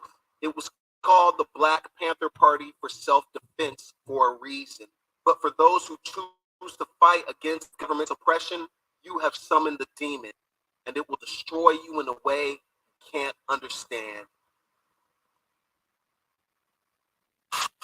You are one who's gonna decide for yourself what happened in that apartment on the morning of December 4th. You're gonna decide whether or not Fred Hampton and Mark Clark was the victim of premeditated murder. Thereafter, 3 times, Sergeant Gross ordered all his men to cease firing and told the occupants to come out with their hands up. Yet the federal grand jury concludes that only 1 possible shot could have come from a Panther weapon. It would have us believe that even though there was only 1 Panther shot, he called for ceasefire on 3 different occasions. Didn't get it. This is where our chairman had his brains blown out, and he lay in his bed, sleeping at 4:30 in the morning. Still half asleep. I looked up and I saw bullets coming from it looked like the front of the apartment from the kitchen area. They were pigs to shoot. Mattresses just going. You could feel the bullets going into it. I knew they had everybody in there. When he looked up, he didn't say a word. He didn't move, except for moving his head up. He laid his head back down. At the time, I was 8.5 to 9 months pregnant.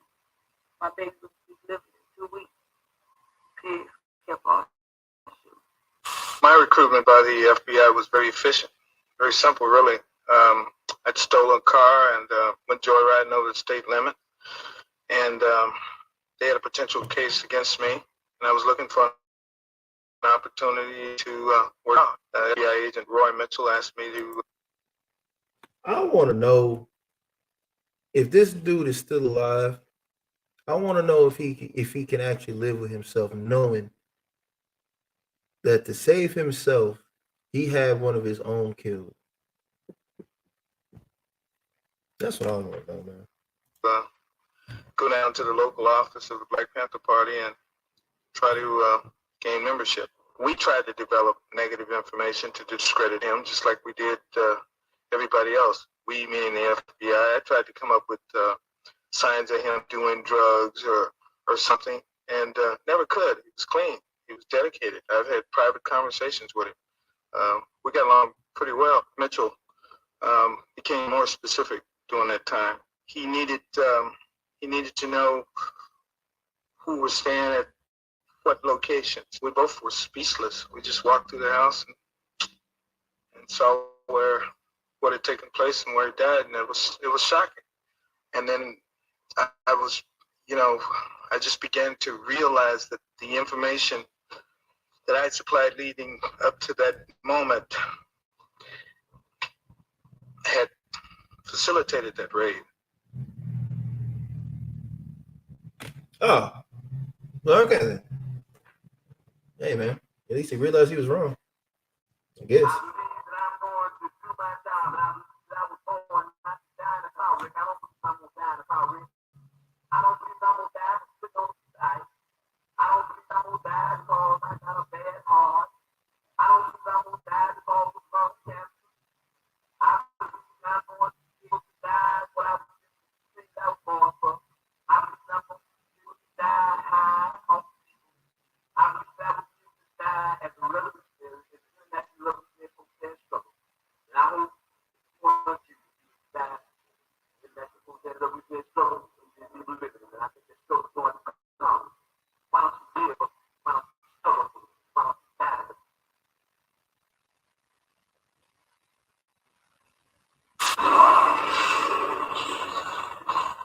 Black organizations were routinely surveilled, discredited, infiltrated, and violently silenced by the United States government. They had been doing so for decades, but in 1956, the FBI made their operations official with the creation of the Counterintelligence Program, better known as COINTELPRO. Initially, COINTELPRO was created to infiltrate the Communist Party of USA, but was also used to justify the surveillance of Black leaders and organizations under the assumption that they too had been influenced by communists. COINTELPRO's stated goals were to expose, disrupt, misdirect, discredit, or otherwise neutralize individuals deemed as enemies of the state. A 1968 memo from longtime FBI Director J. Edgar Hoover specifically addressed what the government called Black nationalist hate groups. In it, Hoover states that COINTELPRO must prevent the rise of a messiah who could unify and electrify the militant Black nationalist movement.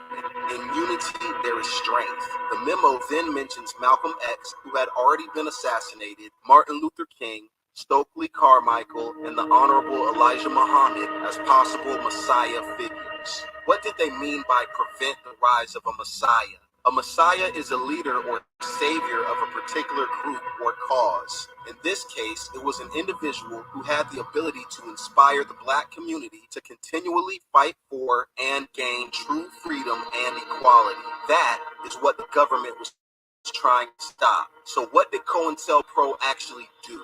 FBI agents infiltrated organizations to destroy them from within. They made anonymous phone calls to their targets, providing them with false information, often accusing other Black groups of wrongdoing in order to discourage unity. They conducted illegal break-ins. They used the media to destroy public opinion on target groups. They created movements led by FBI agents. Hoover encouraged agents to make up information, and they assaulted and assassinated targets, among many other covert actions sanctioned by the government. Evil.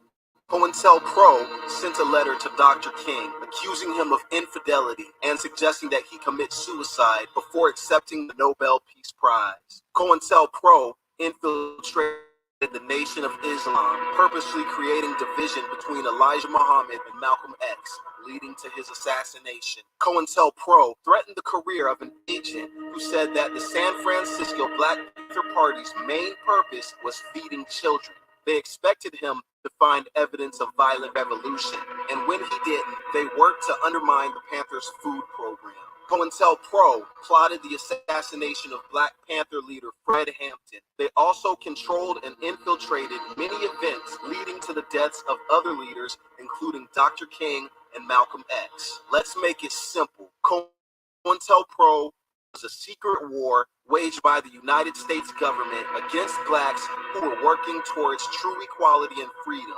Their supposed goal was to stop violence. Instead, they became that violence. In 1971, an FBI office in Pennsylvania was burglarized by the Citizens Commission to investigate the FBI. They found the COINTEL profiles and exposed them to the media. This led J. Edgar Hoover to declare the end of the program, although the FBI aimed to target black organizations. In 2017, a leaked FBI counterterrorism report used the term black identity extremists to describe potentially violent black activists angered by police brutality. Critics believe that this was done to further demonize black movements. Since 2019, the term is no longer in use, and any other covert government operations remain cloaked in darkness. What if COINTELPRO remained a secret? What if we never saw behind the curtain? And even more importantly, hey, yo, hold the hell up. Like, hold on, bro. Again, this is my first time watching it with y'all. Hold the hell up. Hold on, wait, hold on. I gotta get this preset for one, but hey, yo, I ain't never heard of these people, but it makes sense though. It absolutely makes sense, and I guarantee that these people are still doing what they're doing because what? They doing the same thing against us right now. They call us black identity extremists, right? You got the ADL, Southern Poverty Law Center, all that, man.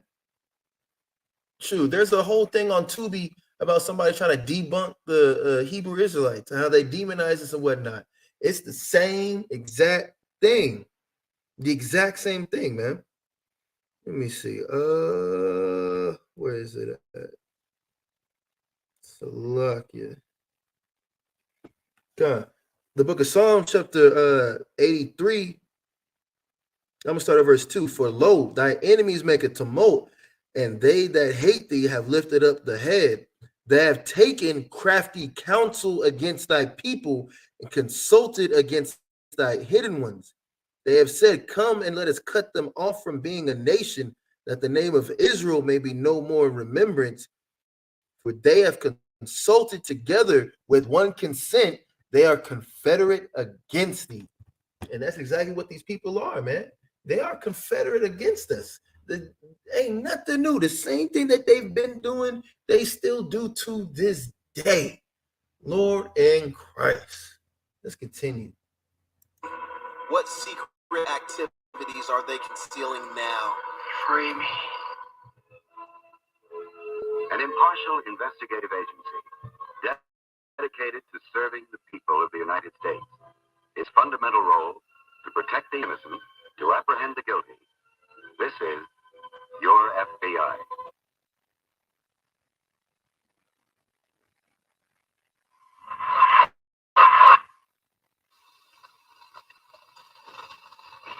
Want to join me here? Won't you be seated, please, ladies and gentlemen? I'm Dr. Jaffe. Again, fair use in the chat. Fair use is for educational purposes, as well as, I ain't gonna hold you. I like this dude better on Futurama. Fine,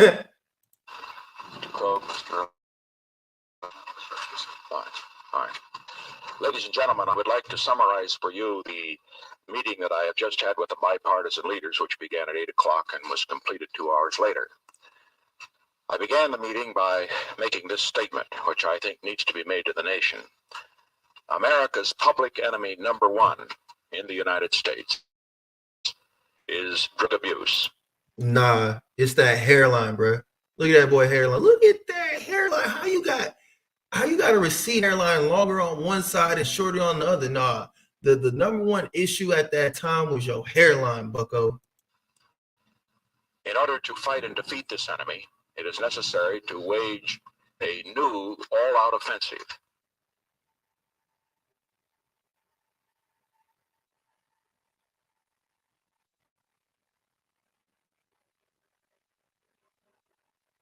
There goes the stuff.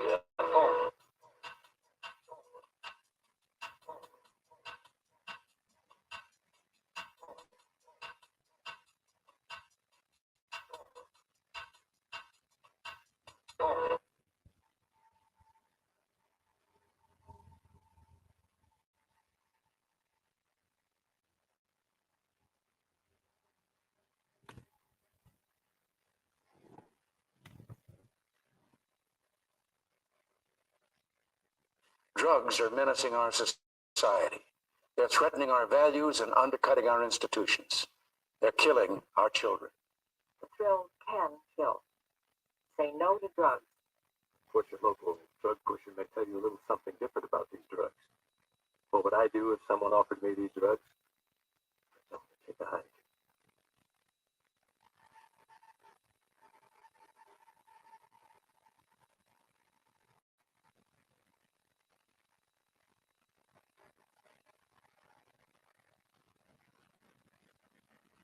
Getting on me. 5 seconds ago, I was real tired. Right now, I got energy.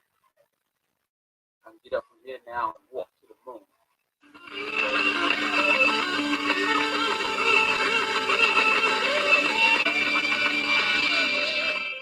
Walk to the moon.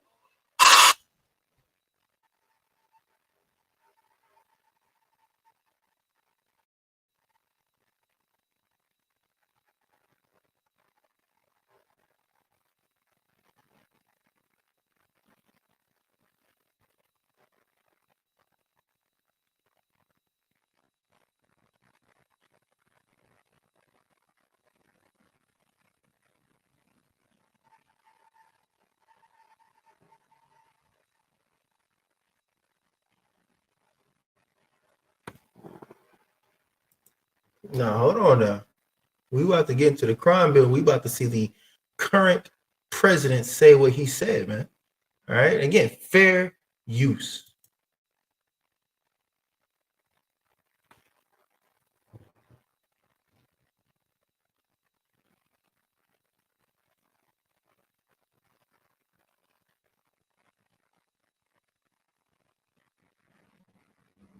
We need to take these people on. They are often connected to big drug cartels. They are not just gangs of kids anymore. They are often the kinds of kids that are called super predators. No conscience, no empathy. We can talk about why they ended up that way, but first we have to bring them to heel. Do you regret your advocacy for the crime bill?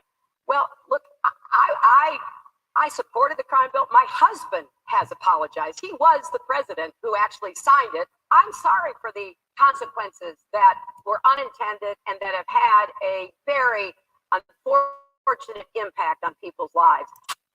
Notice that these are recent clips. This is from the 90s and all the way up to the recent 2000s. This ain't old news. It doesn't matter whether or not they were deprived as a youth. It doesn't matter whether or not they had no background that enabled them to become socialized into the fabric of society. It doesn't matter whether or not they're the victims of society. The end result is they're about to knock my mother on the head with a lead pipe, shoot my sister, beat up my wife, take on my sons. So I don't want to ask what made them do this. They must take it off the street. Tens of thousands of them, born out of wedlock, without parents, without supervision, without any structure, without any conscience developing. We should focus on them now. If we don't, they will, or a portion of them will, become the predators 15 years from now. You ashamed of that bill? Not at all. And in fact, I drafted the bill, if you remember. I know that. And by the way, we talk about this mostly in terms of Black Lives Matter. Black lives really do matter. But the problem is institutional racism in America. That's the overarching problem that still exists. And we should be talking about it. And you look at it, the legacy of racism in housing, and jobs, and so on. So, Ladies and gentlemen, President Joseph Biden. You saw how he just redirected that? So, well, it's institutionalized racism that's part of the problem. Your whole crime bill supports institutional racism. As Nino Brown said in the movie, played by Wesley Snipes, New Jack City, there are no poppy fields in America. So where are we getting the opium to make these drugs? I'll wait. Citizens super predators. It's pretty harsh, and it's pretty big indictment. It's just like the term thug or hoodlum. know, it's just an easy brush to paint somebody with. Now you have, you know, the people or the authorities feel like, okay, now they're justified in how they treat these so-called super predators. And what is that? Who is that? I mean, specifically, who are you talking about? If I'm a black kid that's not in a gang, but I look like a gang member to this white officer, then it's a war on me.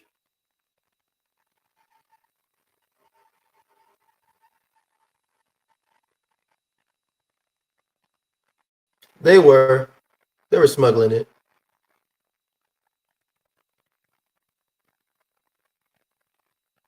And that's exactly what they was doing. I'm going to close by saying this. This report is not credible. Why do I do all of this? Because I want to find some CIA operatives, assets, or agents and somehow convict them. That's not going to happen. The least we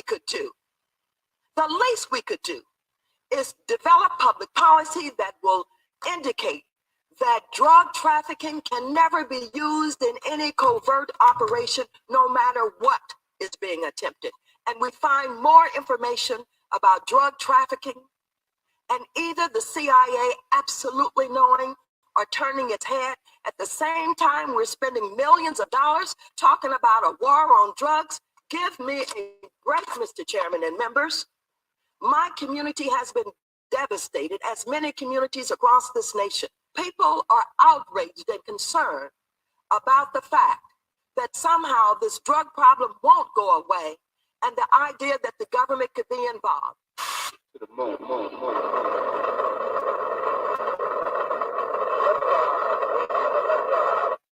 There's a poem here. It's called Whitey on the Moon. And it was inspired by some whiteys on the moon. So I want to give credit where credit is.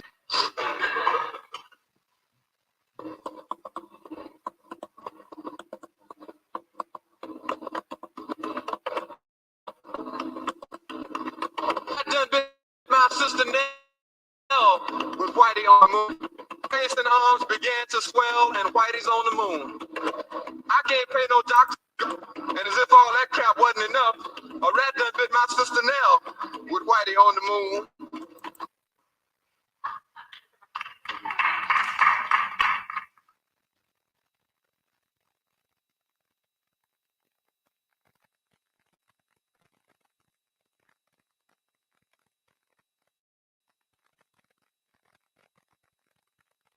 See, our relationship has increased a tonfold these here few years. And I'm so happy and lucky to feel that we is finally getting it together. You know where I'm coming from?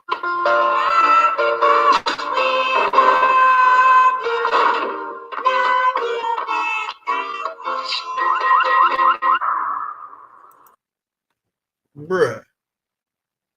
And that's exactly how America treats us, though. Our people want to love America so much. That's what they flock to. Today, we're witnessing the legacy of what centuries of deliberate destruction looks like, but still has actually seen within statistics. Black men are 2.5 times more likely to be killed by police than white men. Black people are 13% of the population, but make up 40% of the prison population. Marijuana use rates between blacks and whites are similar, but black people are 3.64 times more likely to be arrested for it and generally receive longer sentences for the same crime. The average black worker earned 62% of what the average white worker made. Every white family's $1 equals the black family's 1 cent. Black home ownership rates are the lowest out of any demographic at 44% versus 73.7% of whites. 20.8% of the black community lives in poverty versus only 8.1% of whites. Non-white schools receive $23 billion less in state and local funding than predominantly white schools in 2016. Only 57% of Black students have access to a full range of college readiness courses compared to 71% of white students. African American students are often located in schools with less qualified teachers who have low salaries. Black women are 3 times more likely to die than white women. Also, in the age of COVID, Black people are severely overrepresented, making up 33% of COVID hospitalizations and 23% of the deaths. This is but a small sample of the issues we face today. Yet anyone who claims that the past has no effect on the present is either ignorant or just stupid. They are also suggesting that Black people are inferior because they feel like they've given us the perfect environment to flourish in, but the majority of us just can't seem to make it. Devil. Don't be surprised when the devil does what demons do. You enslaved us. You raped our women. All right, that's pretty much the gist of it. If you guys want to go back and rewatch it, y'all can. Again, it's on Real Black One. It's the YouTube channel. But yeah, man, that talk about crash course in Black history, man. So-called Black history, Israelite history, right? There's some pretty good information in there. I'm not even gonna hold y'all, right? Some stuff I didn't even know about. But yeah, these people that say, "Oh, it wasn't that long ago," hey man, look, or they say it was super long ago. It really was a couple that long ago. It's only a few generations. But like I said, if y'all want to go back, watch the video for yourselves, get some more information on it. Again, fair use in the chat. That was on the brother Real Black One. You can search it on YouTube. But with that, I want to give Call Halal, Abanal Yahweh, Bahashem HaMashiach, Shalom.